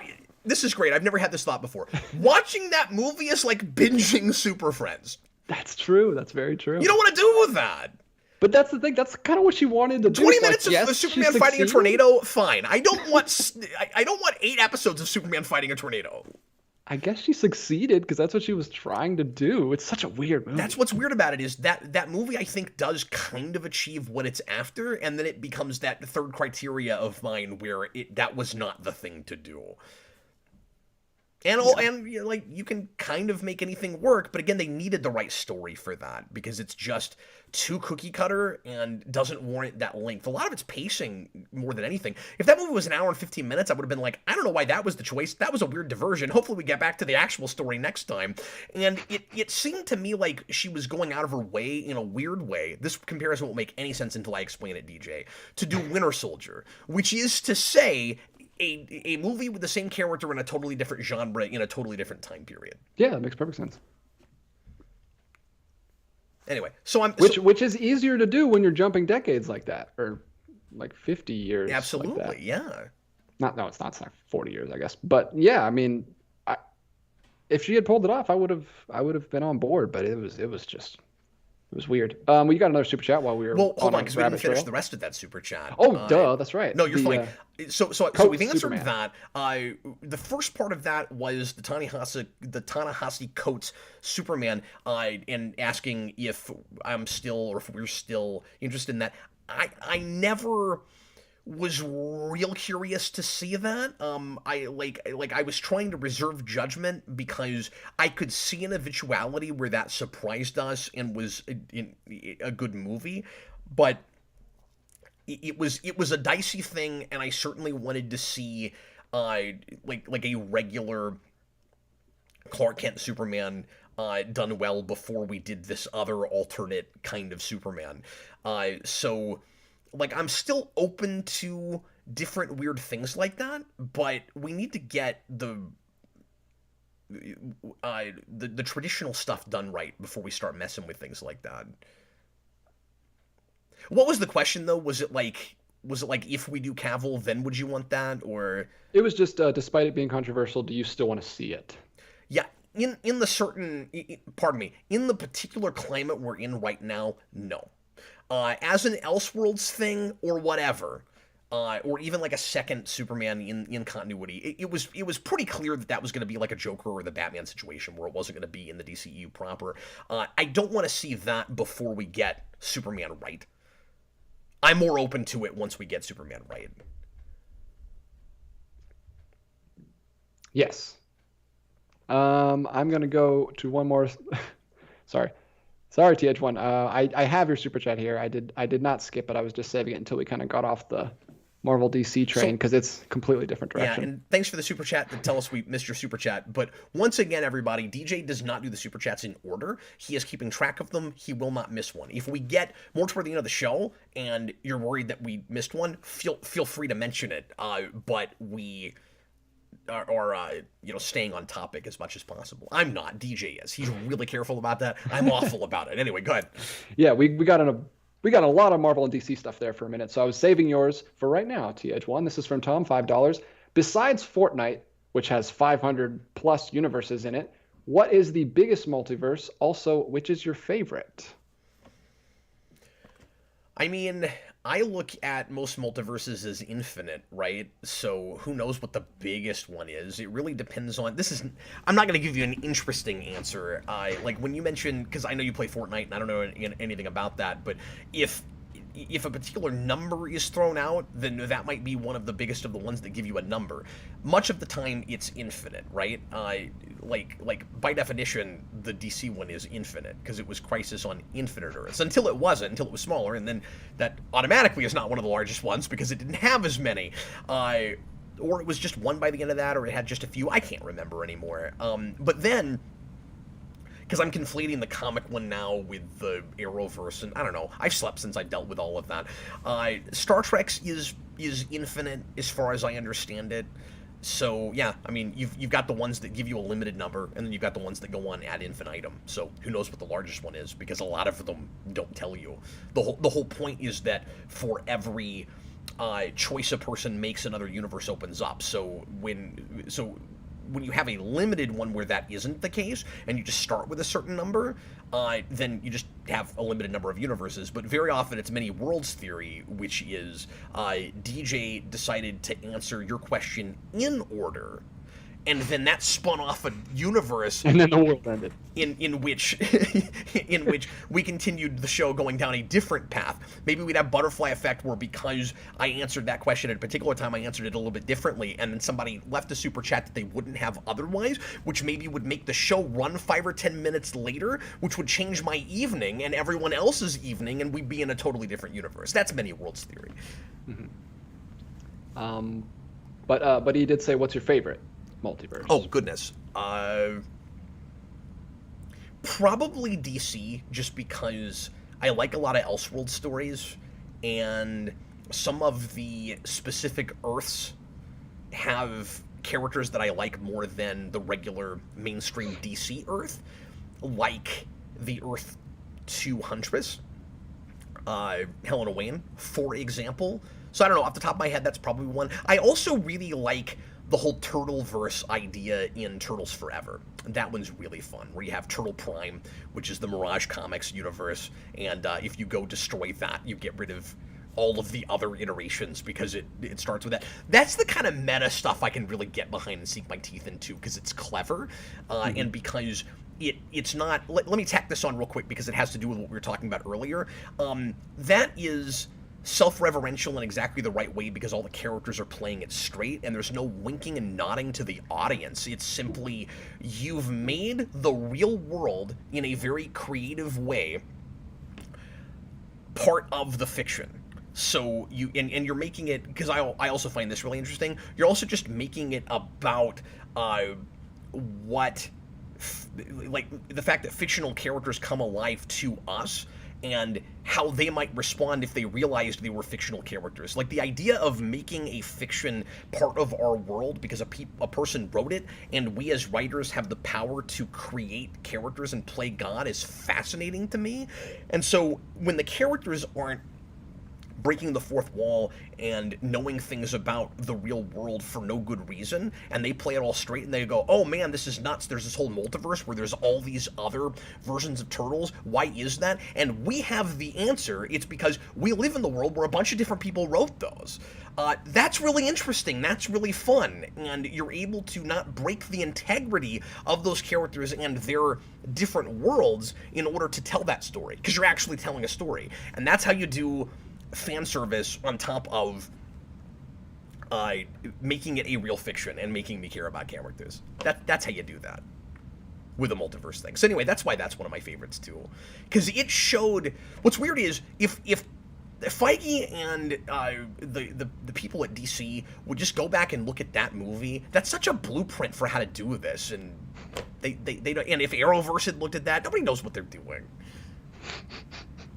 And this stupid little crossover, 03 with 87 Turtles cartoon straight movie to TV, yeah. got it right before anybody else did when this was a novel concept. It's not novel anymore. Everybody's doing it. It got it right. Like, arguably one of the first times it's ever been done on film, and nobody's been able to replicate the success of that. That's crazy. Have you seen that? I have. It's been forever, though. It was when I was watching that 2003 show. I should go back to it. It's great. It's not perfect or nothing, partly because with rights issues, they weren't able to go after the voices for the 87 cartoon, and so a lot of those are kind of hard to deal with because they just sound bad, but that's kind of the biggest issue with it. And also the 87 Turtles are played too stupid, but yeah, they're super annoying. But it does give you the best line in the movie. Sorry, when 03 Raphael says, "God, it's like we have 5 Mikeys now." Well, I appreciated that at the time because I was in my younger years, like, oh yeah, the 2003 shows where it's sad, the 80s show sucks. Obviously, as you get older, you mellow out to that kind of stuff, and you're just, sure. I can appreciate different things. Well, and it's kind of like appreciating the 60s Batman to 89 or 89 to Begins. One of these things had to exist before you could get to the other one. That's So you don't have to enjoy 87, but you don't get 03 without it, so deal with it, live with it. You got to have that. And you certainly don't get all the great stuff in IDW without that, where we just take a lot of those concepts from 87 and we make them sophisticated. Yeah, and I had no right to even think that at the time because I've only seen, still to this day, I've only seen 2 episodes of that 87 show because I had them on VHS tapes from, I think it was Burger King that gave out those VHS tapes. So I had 2 of those. I had Sky Turtles and I had a pizza one. I can't remember. Was it Pizza by the Shred, or was it the because I know that was one of those tapes because I had that too, and then you had the Pizza Monster episode where it was an Aliens ripoff, and I remember I didn't like it as much. I watched Sky Turtles all the time, but I never went to the green one as much. I can't remember, so it must have been, I don't know. Well, and for the record, it doesn't hold up. It's not a real watchable show or anything. Like, yeah, I'm probably gonna go back to it pretty soon to show it to my son because I want to get him into Turtles, but I don't think he's ready for 03 yet. So, there's another little. Meanwhile, I've shown my 4-year-old that show all day long. There's a little ending to TH1's super chat that says, "Great show tonight. What costumes this year?" Well, we won't reveal that yet, but we are going to do costumes. And if he's talking about Halloween for the show, what day of next week does Halloween fall on? Do you know? I don't actually know that right off. I can pull it up real quick. We have calendars on our phones. Yeah, thanks for doing that. Yes, so Halloween is actually on a Monday. Oh, it's next Monday. It's the next Monday. Oh, it's okay, cool. So we'll do our Halloween show next Thursday. Yep. Yeah. We actually hadn't talked about that, and we always plan everything on the show. Yeah. We got something planned for it. It'll be fun. It'll be a fun Halloween show. It will. Don't get your hopes up. It's not like crazy elaborate or anything, but we have. I'm not dressing up in that full Harley Quinn getup again like last year. That was not. I'm not doing Joker like I did a couple years ago. Last year, I think I just wore a pumpkin mask for 5 seconds and took it off. And that was my whole thing. This time I'll wear a costume I can keep on. Yeah. You don't want to be talking through a pumpkin the whole time. That won't be fun for anybody. No. Particularly the audience, because they won't be able to hear anything I was saying. Unless it was a real pumpkin, and you committed and like carved a real pumpkin and put a hole and put it on your head. That would be cool. That would smell terrible. Could you imagine 2 hours of that? And then what would you do with headphones? You certainly wouldn't wear headphones. Well, you'd have to carve out holes for your earbuds. That would be so big the pumpkin would fall apart. You couldn't compromise the integrity of the pumpkin that much where you could keep it on your head with huge holes here and then enough open here where you could have I'm imagining a jack-o'-lantern phase. I'm imagining a whole lot that I think we should make happen. You're still talking about it like you think you can get me to do it, and that's not going to happen. Oh, sorry guys, I tried. Spooky John Kelling, Cap will be DJ, and DJ will be Cap. I don't know how we'd flip like, because the thing is, I'd have to get a wig. Yeah, because my hair's real long, and you've started cutting yours again. By the way, and I'd have to cut mine, which I'm not doing. We get a bald cap and then put a wig on top of it, of course. But no, Oh yeah, that's enticing me to want to do that. Sorry, go ahead. By the way, you and then I put headphones on top of all of that. You let your hair down in the last commentary you did, and it looked really good. It catches me off guard. You look so different with your hair down. Oh, thanks, man. There was a comment on that video where I'm not gonna call this person out. I thought about bringing it up. I'm not gonna call this person out. I don't know if it was a joke or not, but somebody left a comment and said, "How did you grow your hair that long overnight?" Well, that's what I was gonna say. I forget you have long hair because it's always pulled back, and because of how small you are on my screen, and like it's pulled back behind your headphones. You can't. No, really I know what you meant. Just because of how small I am. Yeah, I don't turn my head enough with the static shot that you would see it very often. Static shot. Yeah, I thought of that too. The occasion that I have to stand up in a video, like the collection videos I've been doing, or a couple other things here and there, you'll actually see it. But yeah, it's very long now. It goes past my neck. I think it's real close to like John Glover, Lionel Luthor length now, finally, which is what I was trying to grow it out for. I'll pull it out again right now if you want to see it. That's cool. Yeah, you should do a John Glover type thing, Lionel Luthor. Jason said that. He said next year I should go as Lionel Luthor. I'm like, how do you make that costume where you can tell that that's who it is? You just wear like a big overcoat, like one of those suit overcoats, and what would really sell it is Jason has to shave his head and be your son. You don't want him to do that. Jason's hair is way too cool. Hold on, give me a second. So he'll be Lex, you'll be Lionel. I gotta get it like right in my face in order to get it out enough. There we go. There it is. Whoa! And, like with headphones, it kind of still hides it. But what happened to Captain Logan? Completely different person. He disappeared. Oh no! It's Lionel Luthor. He's going to shut down my cream corn factory. Well, first you gotta get contacts, and then you gotta have. He always had like a nice beard in that. Well, not always, but I remember him with a nice beard in that show, which you usually keep anyway. Yeah, you keep that anyway. So I think you could do it. Sometimes I shave it. It's about as thick as his usually was. Yeah. This is self-indulgent. My apologies. Sorry. Vitale 14's our thoughts on Keanu Reeves coming back as Constantine. I want to be excited about it. This is another one of those like cautiously optimistic sorts of things because, like I always say, these decades later sequels very often are not good. But look, for me personally, if it is at least as good as Matrix Resurrections, I'll be happy. A lot of people hate that movie, so most people will not have that feeling about it. And it is weird to do it this late. I'm more curious to see how much interest there will be in it. I'm wondering if this could be... Because that wasn't a huge movie or anything. Like it did well, but it's not a major movie.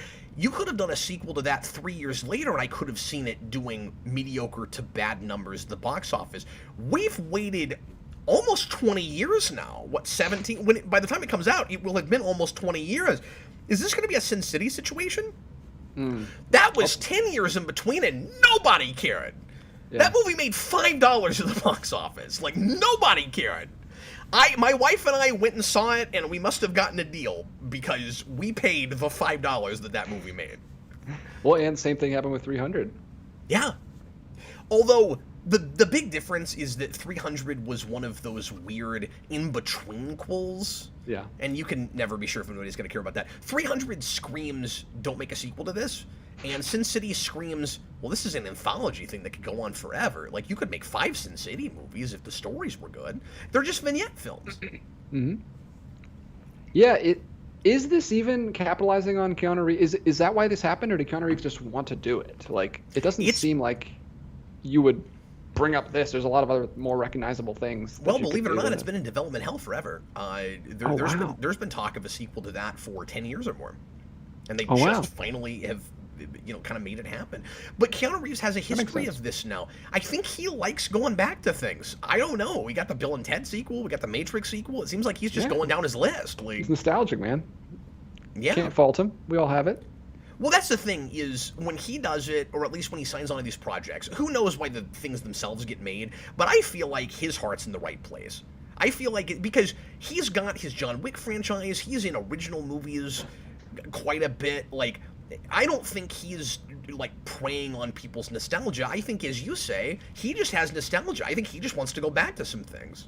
Yeah, he's just having fun. He's in good shape. He likes going back to his old roles. He seems like the complete opposite of a Michael Keaton, who's kind of trepidatious about going back to things. Mm-hmm. Another one from you, Tale.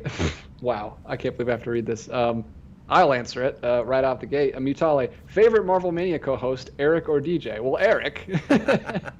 I'm not going to answer that. They bring different things to the table. Yeah, it's not even comparable. Like, you guys were living together, you guys were like best friends, and you're in the same room together. It's a totally different energy when you're like just hanging out. That was just hanging out watching movies. Ours was more like, you know, business, like we're doing this. I don't know. It was a whole different thing. Yeah, I tried to make that as laid back as possible, but you're right. It does feel a little bit more like business, and those commentaries probably come off more like standard Geevolution mainstream commentaries. These days, I don't know what the difference is between a Mania and a regular commentary, which is why I won't do regular commentaries for things we did Manias on, because you got them already. I even prepared for a lot of those. The original Mania, we watched movies I'd never seen before. We watched movies I hadn't seen in 10 years, and we just...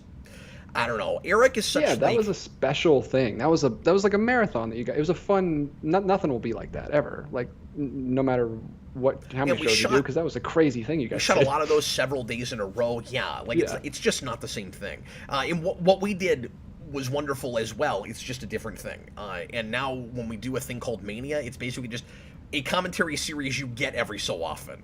I know that we haven't continued with the video game one because there didn't seem to be a lot of interest in that. So our plan with that right now, because people keep asking me about it, so I'll mention it real quick. We were doing a video game Mania, and we were doing it kind of more like what Eric and I were doing, where I didn't watch them ahead of time because Austin wanted to see my reaction to the crazy ones and the weird ones first time out. We had too many things on that list, and I think we're going to streamline it and just keep putting those on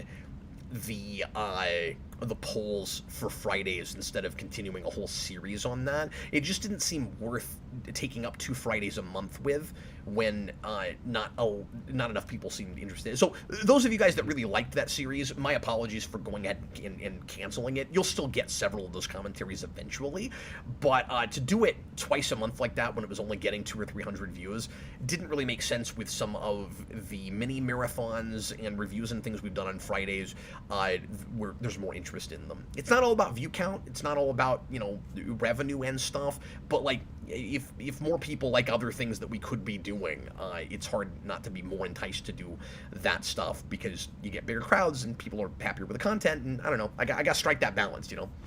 Yeah, and like you said, Mania was intended to be like that crazy thing where we lock ourselves and we do this like every day but now it's just become like a weekly thing, and it's just a different thing now. Then it's not exactly a Mania. Yeah. But I will look, if the 24-hour stream on Friday goes well, I will do things like that a little bit more often, and you'll have that then, especially if I can get somebody to do a whole run with me where it's not just me the whole time, and they won't always be 24. I actually thought about backing this one off to 12, and maybe I should have done that. With DCAU, I don't know if it's going to make a lot of sense to watch that many cartoons in a whole day. Yeah, we just talked about this earlier. I hope you don't get burnt out. And then I mean, you will get burnt out. I hope you don't get burnt out too early in the stream. I'll get burnt out being tired. I don't know if I'll get burnt out on the content, because it is a good variety of content and it's a lot of different things. You picked a good topic. I think I picked a good topic for a stream. I don't know if I picked a good topic for a 24-hour stream. We'll see how it goes. I'm starting to think maybe I should have just made it 12, but I'm kind of locked into it now. Yeah. Like, I have been saying 24 this whole time, and that happens Friday. I think I'm stuck in it. I think I have to do it. One idea I have, though, and I brought this up on Superhero Rewind last night. Tell me what you think about this, guys. So, the way I'm going to do the 24-hour stream is, a lot of folks have made suggestions for episodes. I'm going to have episodes I want to watch. I'm going to pick stuff I've seen and stuff I haven't seen, but I'm curious about. And then I'm going to put all that stuff on a digital wheel and just spin it all day and watch everything in a totally random order. But one thing I'm considering, and then people that come in to do the show with me, DJ, I'm going to let them pick one episode, and then everything else comes on that wheel. One thing I'm considering doing is, because we're going to have so much time, is for the last few hours just binging the final season of Justice League Unlimited, because I've never seen it and it's really arcy. Oh. And I think that could be interesting. Like, the last 3 or 4 hours, it's 13 episodes. But I also might be so burnt out at that point. It might make sense to do a thing like that, though, because I might be so burnt out that it's going to be difficult to talk, and I could just watch it and occasionally say a thing. And you know what I mean? Yeah. Like, I don't know that it's going to be continuous commentary the whole time. We'll see how it works, but... Yeah, it's going to be tough. But I hope it goes well. I'm a crazy person. I like we just got through talking about how crazy all the manias were that we've done, and you're still doing crazy things. No, I'm an insane person. Bob Garland, how about a 24 season, 24-hour stream? Well, I wouldn't do it with one, I don't think. I've actually been watching through that with Jason. Jason is loving 24, by the way. He thinks it's really fun, and he's laughing at all the really stupid, silly things, and it's been a lot of fun to watch with him. And when that show gets a lot rougher and a lot more intense, I don't know if I'm going to wait a couple years before I let him watch it. But anyway, we're doing one right now, and it's not too much for him. I digress. The first time I did a 24-hour thing was with 24. And I did, if in case you don't know, I did this when we started the channel. It was in 09 or 10. And back then we couldn't live stream. So I just posted about it all day on social media, and I made a couple of videos like checking in and talking about my experience with it. And then I chatted with some of the viewers on Skype all day, just in text. And I mean, it was a small audience at that point. I had, maybe 8 or 9 people that were in and out, and a couple people that stayed with me all day and watched the whole thing with me. Even back then, which is crazy. But I would like to do that again with 24. I don't know that anybody else would care, or that very many other people would care, which is why I didn't pitch it for this one. But my wife would. My wife is a huge 24 fan for some reason. She actually did that in college. She did the 24 hours, 24 season 1 in 24 hours. I'll talk to Grace. I'll message Grace and see if I can get her to go on camera with me and hang out with me for a whole day watching 24. She would be the great co-host, the perfect co-host. I'll see if I can get her to do it. Yeah, I don't know why she likes that show. I think it's just a thing that she got into in college. She tried to get me to watch it one time, and we got like a couple episodes in. I was like, this isn't really my thing. But she loves it. I'm a twister arm. I can get her to do it. I've got magic powers. I can make people watch TV with me. He's got charisma powers. He's Purple Man, but a friendly one. And with longer hair. Yeah. I think. Yeah, David Tennant had short hair in that. I thought he did. Yeah, for a second I was like, wait a minute. I know David Tennant's had long hair in something. Okay, we're at about an hour and a half into the show. How many more super chats are left? We've only got 3 right now, but they're kind of coming in steadily, so we'll see. Okay, see if we can catch up. Mutale put in a super chat about the Henry Cavill Superman thing, so that will get us to that. So we will end up talking about that more at length here when we get to that super chat. Would you go to pre-written for a second so we don't fully shaft that? Absolutely. I think we've got time. The first pre-written was from Jareth Gerhardt. He actually was the first comment in the whole stream. Ever. He says, hey, we're going back to the beginning of the history of the show. This is the first comment we ever got on the Captain Logan show. Sorry, go ahead. Yeah, he started off the stream and he said, hey, Cap and DJ, what are your favorite movies or TV shows set on Halloween? I'm thinking the easy first thing that comes to mind, of course, is Batman Forever. Oh, yeah. And the Batman also has some Halloween in it. Oh, yeah. So Batman, big Halloween fan. It's hard to not, well, and of course because of Long Halloween and all the stuff that's always being taken from that. Even Batman Forever is influenced by that to some degree because of the Two-Face stuff. Mm-hmm. I have one that's fresh on my mind because I just bought it a couple days ago. It's Arsenic and Old Lace, which is a wonderful movie. It's a comedy from, good grief, I don't know what. It's a Cary Grant movie. Takes place on Halloween. Gets caught up in a murder thing. It's hard to explain without giving anything away, but yeah, sure. it's really great. It's a really good movie. It takes place on Halloween.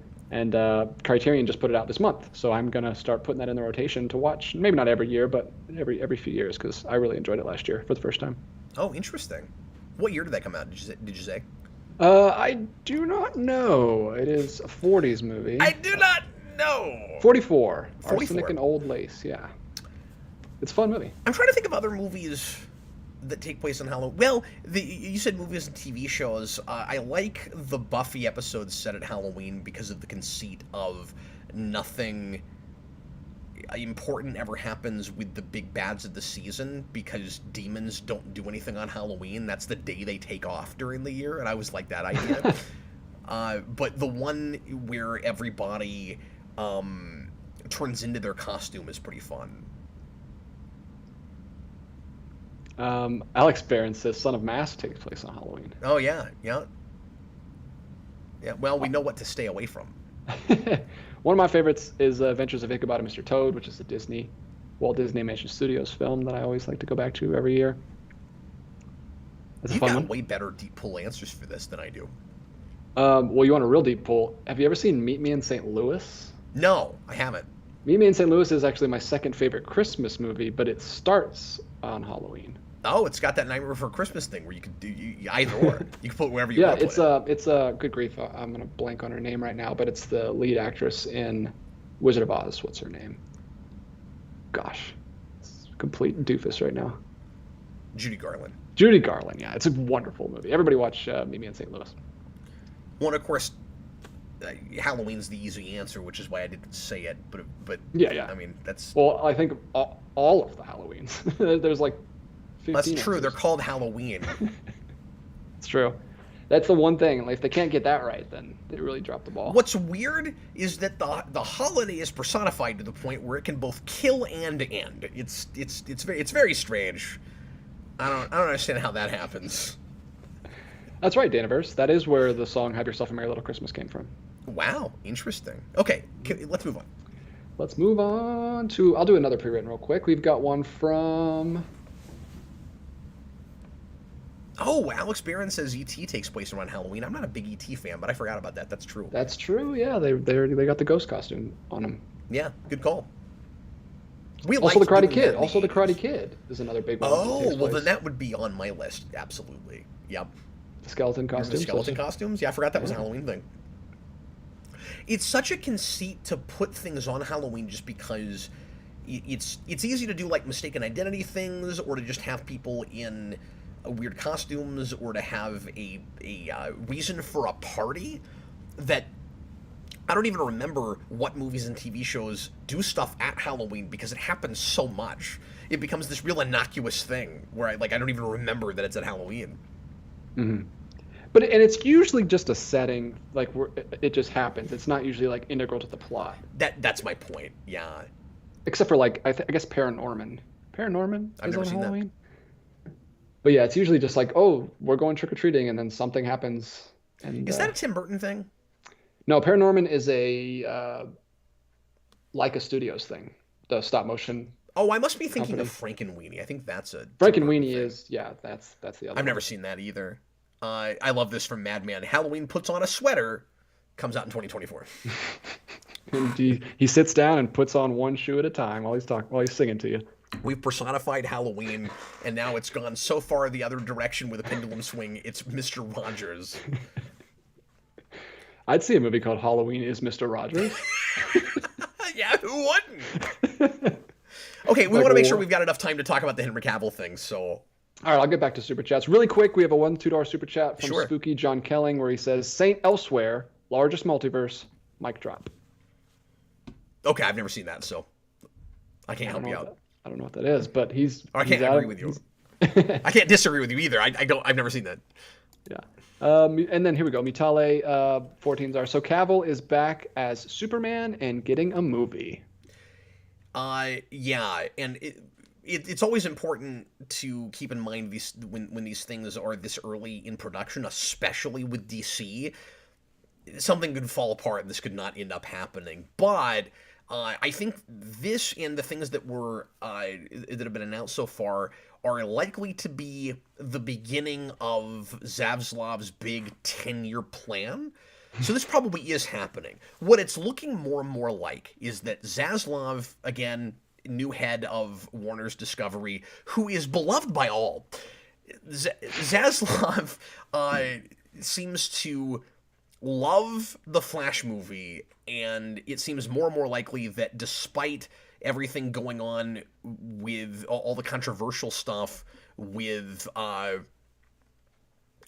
me out, Flash actor. Ezra Miller. I'm blanking in the moment. Ezra Miller. I couldn't think of Judy Garland, so you're fine. Is still going to come out, and we speculated for a while about whether that would happen. And keep in mind that when I was saying who knows if we actually see that movie come out in theaters at this point, it was when Ezra Miller was still like on the run or nobody could find him, and there's all this stuff about his like neglecting children, and like it seemed like there was some major criminal issues that were going to go to trial, and who knew what was going to happen with Ezra Miller. And now it seems like Warner's is maybe trying to sweep that stuff under the rug, and maybe gonna make sure that that actor gets to keep being in the role. Anyway, there's really no telling if... I think at this point, it's about 90 to 95% certain that The Flash comes out on next year, and likely on the date that they've set it back to. Or have they even said when that's... It got set back. I don't know if it got put on a date. I can't remember. But anyway, one of the few announcements that we got about DC's new plans is that there is already a script written for a second Flash movie. And that doesn't mean that it'll be Ezra Miller. It could get recast. But it's not seeming likely at this point. I also think that this is... Let me tack this on real quick before I get into the rest of these announcements. I also think that this might be Warner's, even though it's Warner's Discovery and the new guy and everything, making some of the same mistakes they've made before. Why are they making so many plans before they see how The Flash goes? Because too much of this seems like it's going to be based on that movie and then moving forward. I wouldn't even... And some of this is probably just my own prejudice. You know that I want a full-on restart with DC. I don't want any... Despite the things that have been okay to good, I don't want any remnants left of the DCEU because it's so murky and there's so much baggage with it. It looks like we're just going to be stuck with that forever if Zaslav gets his way now. So let me show you this article. This is from Screen Rant.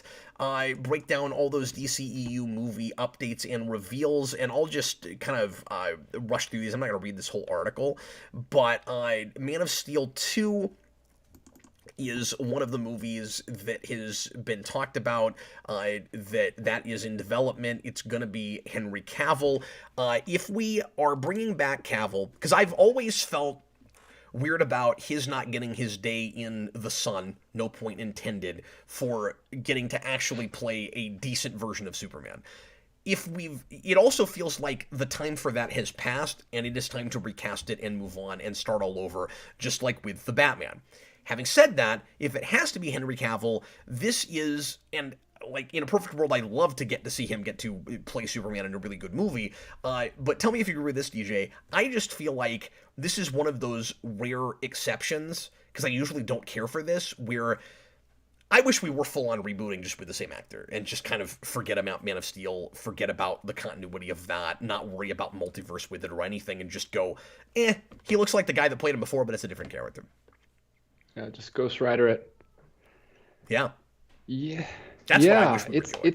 It's I have so many thoughts. I don't want Man of Steel 2. I don't want the baggage of him with the relationship with that version of Lois Lane, even though I think that's the best cast Lois Lane ever. Yeah, I mean, I would almost be okay with a Man of Steel 2 that forgets everything after Man of Steel. I could be more okay with Man of Steel if it went in a different direction. I agree. Because I'm fine with that being his. I mean, obviously it's a dark place to start him at, but I'm okay with that if it goes to somewhere better from there. But it went to BVS, which is the worst possible place it could have gone. But like you said, he's 39. Like, yeah. maybe this is this his Logan? Is this going to be Is it a one movie, last his second hurrah one? for a thing that never really got off the ground? Yeah, that's so weird. And every time he shows up, it feels like we're trying to kind of reinvent it.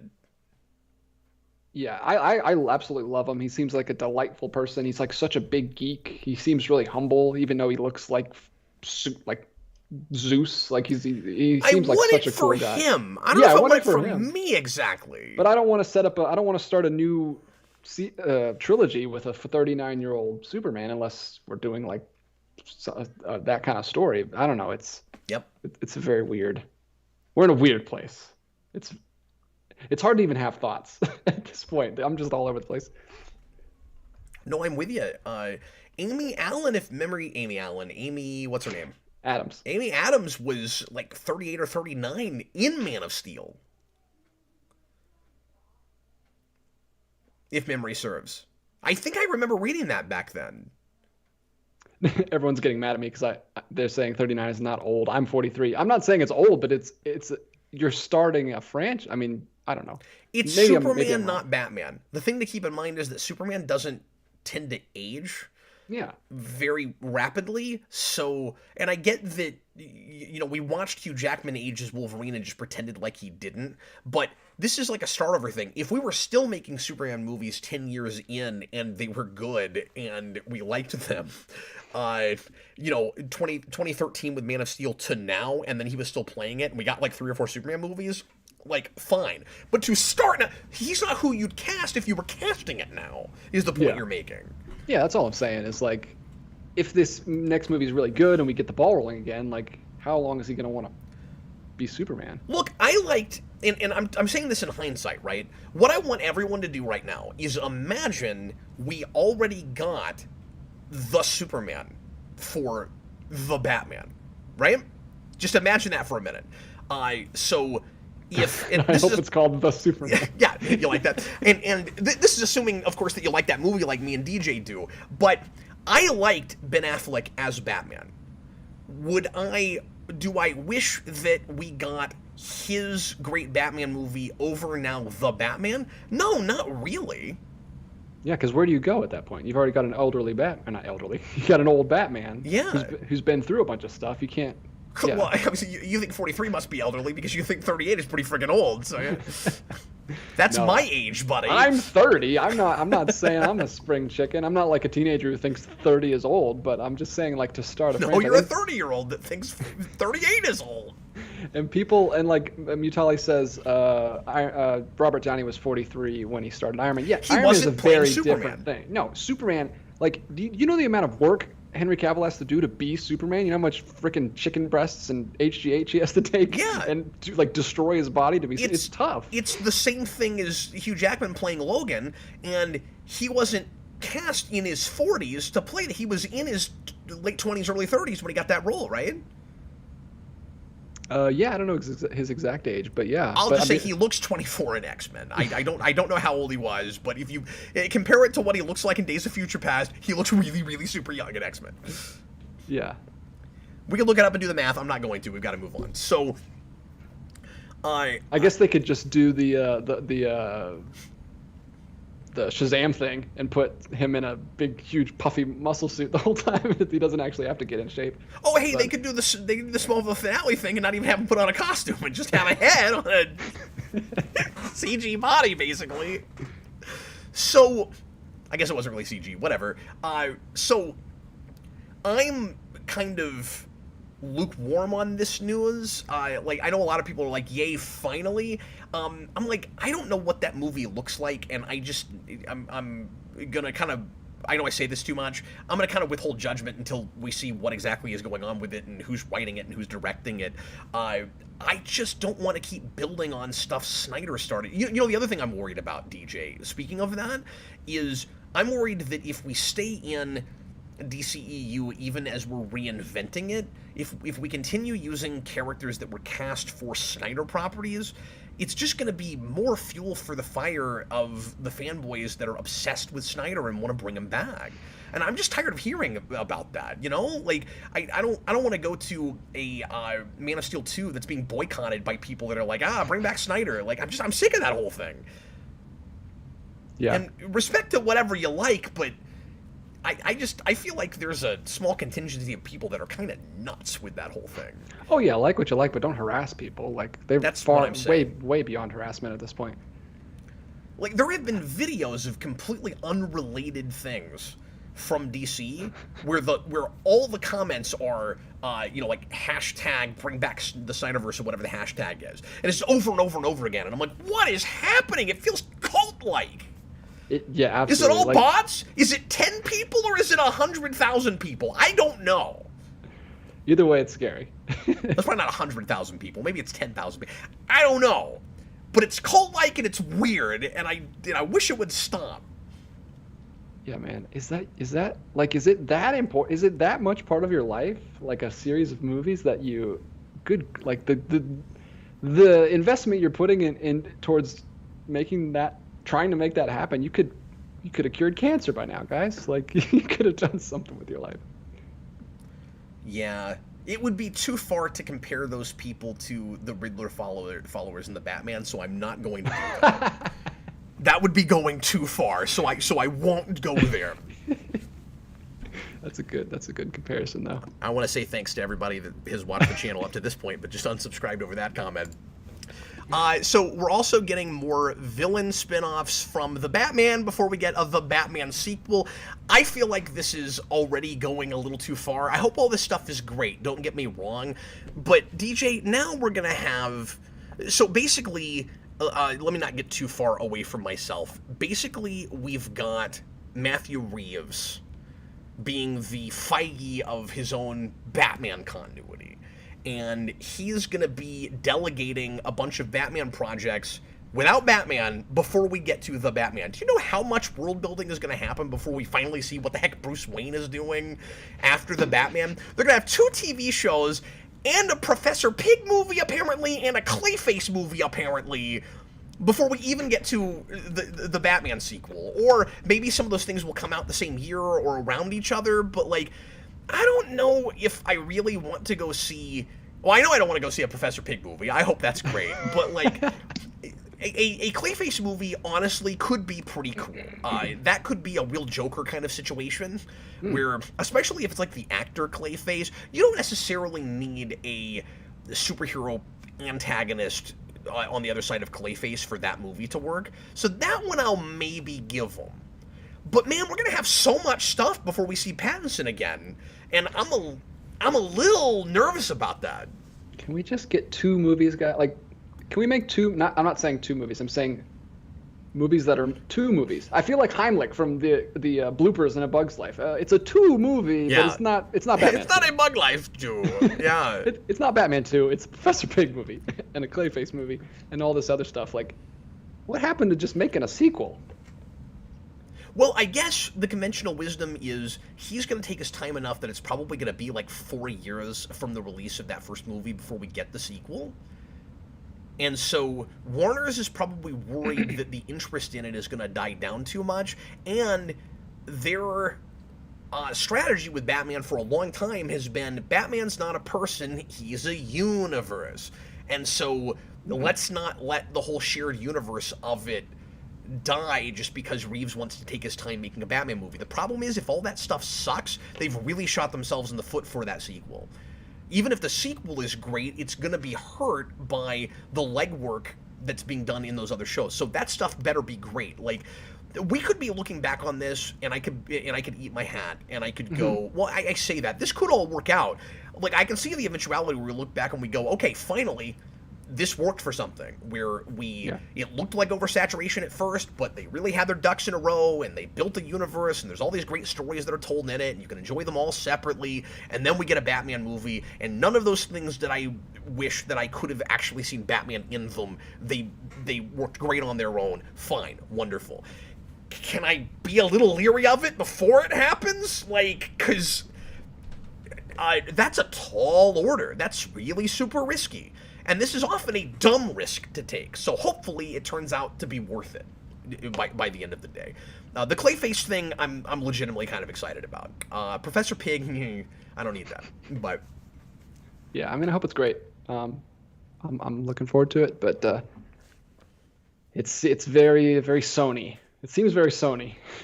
It does. Well, you know what though? At least Batman's in that world, and he got a movie first. Well, this is Sony's first mistake. This was the Amazing Spider-Man 2 where they announced all these like silver and black and all this other stuff. That you're on the next Sony mistake. You're on their current mess. But I'm actually assuming in this case these things happen. Yeah. That's the difference. Is those TV shows have been in pre-production for quite a while now. We'll get those. It does sound kind of weird, like you're gonna get a Clayface movie and a Professor Pig movie. Okay. It's Matt Reeves. They're giving him the keys to the kingdom with Batman. I think all that stuff will happen. Or it'll morph into some other project, but I don't think it'll be, let's have 2 Harley Quinn movies instead of 17. And then we've got a mystery James Gunn project. They're letting him make something, whatever he wants to make, and I've been talking to Austin about this. Austin's money is on Secret 6. That has been, this article doesn't mention that, it doesn't seem to know about that, but that has been rumored for quite a while as maybe being the next thing that he does for them. That would be a real lateral move, almost kind of a sequel to the Suicide Squad, and honestly, I'd like to see James Gunn make something really out of his wheelhouse where he's reined in and he has to make a PG-13 thing like the Guardians movies, because the Guardians movies are literally the only films he's made that I really, really love. I'm just not a big fan of his typical sensibilities. This is just me personally. So, like, I want to see Gunn make, like, a Superman movie or something crazy like a Plastic Man or, like, James Gunn's Red Tornado would be awesome. They like something like that, something just really left field, and like a singular character, because he always does ensemble cast movies. Because the thing is, I think he's a really good storyteller, and I think if you assigned him, he'd get excited about whatever it is, and he likes comics and superheroes. I think if you gave James Gunn a project and you said, go make that, it doesn't sound anything like what you would make, he would make it what it is, because he's got that kind of integrity, and I just want to see him reined in and make something like that. But it won't be. He'll make something really super hard R because the Suicide Squad performed, and I didn't love that movie because it's not my thing. I think it's good. It's not my thing. And I want to see more Guardians type stuff from Gunn, because that's I also what I like, but I also like reined in Gunn much better. That's why I like the first Guardians more than the second Guardians. He goes too far even in that one for me. I think so too. And although I enjoyed it a lot more with my rewind, because I found a lot of really good story stuff in it. And then we already talked about the question of Flash 2 and whether or not Ezra Miller could get recast. Okay, do you see any more super chats now that we've covered that whole thing? Yes, we have 2 more. Okay, cool. 3 more, excuse me. Robert Wild, Cap, thanks, guys. Have you seen Top Gun Maverick yet? Yes, I have. What? It's finally happened. We get that super chat almost weekly. I have not had it, and it's weird because we did a Thursday show last week. We did a Tuesday show that wasn't Captain Logan show, so it wasn't going to come up there. But I couldn't believe all week last week nobody asked about it. I saw it actually last weekend, and I really enjoyed it. It's quite good. And it's kind of the blueprint for how to do a credible decades later sequel that is both true to the original and in the same vein without being dated and throwback or not understanding that original material. The script is really on point. It somehow feels like exactly the same kind of thing, but updated precisely the way it needs to be. And I think I like it better than the original Top Gun. I think story-wise they're on par, but I think I enjoyed it more because what the second one has over the first one is I gave a crap about the airplane stuff this time. I didn't in the first Top Gun. Like, it's fun, it's thrilling enough, I guess. I found myself with that movie, I've only seen it a couple times, letting my attention kind of wander. I didn't have that with this. I was really into it, and particularly that last half hour. But yeah, it's excellent. It's as good as everybody says it is. It's not better than Everything Everywhere All at Once. Somebody tried to tell me that, and no, it's not better than that. But those are weird to compare to. And Top Gun's like not my thing in the first place. So like it's it's a great Top Gun movie, and it's absolutely as good as the original. And Sarah also said that. My wife's a huge Top Gun fan, and she was really shocked by how much she liked that movie because she was skeptical all the way up to watching it, even with the 96% Rotten Tomatoes and the ridiculous amount of money that made and everything. I did not have a chance to sit down and shoot a video on that, and it's been too long now, so I probably won't. But I did really like it. Maybe at some point we'll do a little video on it, or a commentary or something. But yep, it's great. You can just put out a video called "Cap likes Top Gun Maverick like everybody else." Sure, yeah, I'll do that. That video opens with me holding a sign, green, and turning the camera off. All right. Well, I'm glad you enjoyed it, man. And the way it handles Iceman is really classy. It's one of the classiest things I've ever seen in a movie. I was really impressed with it. Cool. Let me see. Mutale with another super chat. Did you hear Sacha Baron Cohen is playing Mephisto? No, I had not heard that. I did not hear that. That is very strange. That's very weird. Yeah. I don't believe anything about Mephisto after last year when everyone was losing their mind. I'm like, who cares? Why are we going crazy about Mephisto? Oh, we just could. Yeah, with WandaVision and everything, it's just like, and it seemed like every show week. There was something. It seemed like every show we were still talking about Mephisto. Like, he's there. It's like, and now it's not even a he, I guess. Who is the actor? Sacha Baron Cohen. Who is that? I believe that's Borat. Oh, okay. I didn't recognize the name right away. Yeah, that's Borat. I thought you were talking about a female actor. Borat is Mephisto. What world do we live in? Yeah, I don't know. Where a man dressed up as a bat gets all my press. Okay, so they didn't gender flip Mephisto, if that whole thing is true. But that's still really bizarre casting. It's reportedly in talks, so I don't know if it's... Oh, okay. I don't know. Well, Harrison Ford was also reportedly in talks. And now he's going to be Senator or General Harrison Ford. He looks like Mephisto. I don't know if he's a good... I've never seen him just do a normal acting performance, I don't think. Have I? I've only seen him do his comedies. I haven't even seen that. I just know he is Borat. I've never actually seen those movies, so I don't know. So you've never seen him act? No. In a comedy or anything else. Yeah. Okay, well, folks, we are out of time. Do we have any more super chats we got to cover real quick? Yes, we have one more from Robert Wild, $2. Just let them be Batman villains, not anti-heroes. Yeah. I think it's safe to say that they won't have the Sony problem in that way. Especially because of the kind of money Joker made. They're going to know that you don't have to be in the typical superhero formula with your villain protagonist or main character, right? Joker didn't fall into that trap at all whatsoever. He's never a good person. He's just Joker. So yeah, people are saying Sacha Baron Cohen has been doing some more serious roles lately, so maybe. Yeah. I don't have a dog in that fight. I'm not sure. I mean, I know him from Les Mis, but what that'll be like. He's just in the singing, just in the song. He's great in that. Oh, he's in Luca. That's nice. Yeah, I guess he's doing a lot of acting lately. That's cool.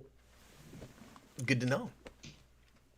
Well, everybody, thanks so much for watching the Captain Logan Show. Hope you enjoyed it, and I will see you again Thursday night for another one. We've tackled all the real big news that's come out so far, so it's possible that Thursday will be a slow news day, but we'll see what else happens, and we'll come up with some kind of interesting lead-in topic, I am sure. Friday into Saturday is the 24-hour stream, so pop in at any point from 10 p.m. Central Time on Friday to 10 p.m. Central Time on Saturday, and watch some Bruce Timm-verse cartoons with me. I can already tell as I'm talking about it, this is a terrible idea. But we're going to have a lot of fun with it, I'm sure. And it'll be real laid back. I don't know like I said, that there will be running commentary through the whole thing. That's a lot of me talking, but I'm going to have other co-hosts coming in to help me out with it too. And we're going to watch cartoons together. And like with the stream I did a couple years ago, that is all I can promise, is that we're going to be watching things together. Once again, thanks for being here, and we really enjoyed it. I hope you did as well. I was Captain Logan, and this was DJ Martinez. Bye, everybody. See you later, folks.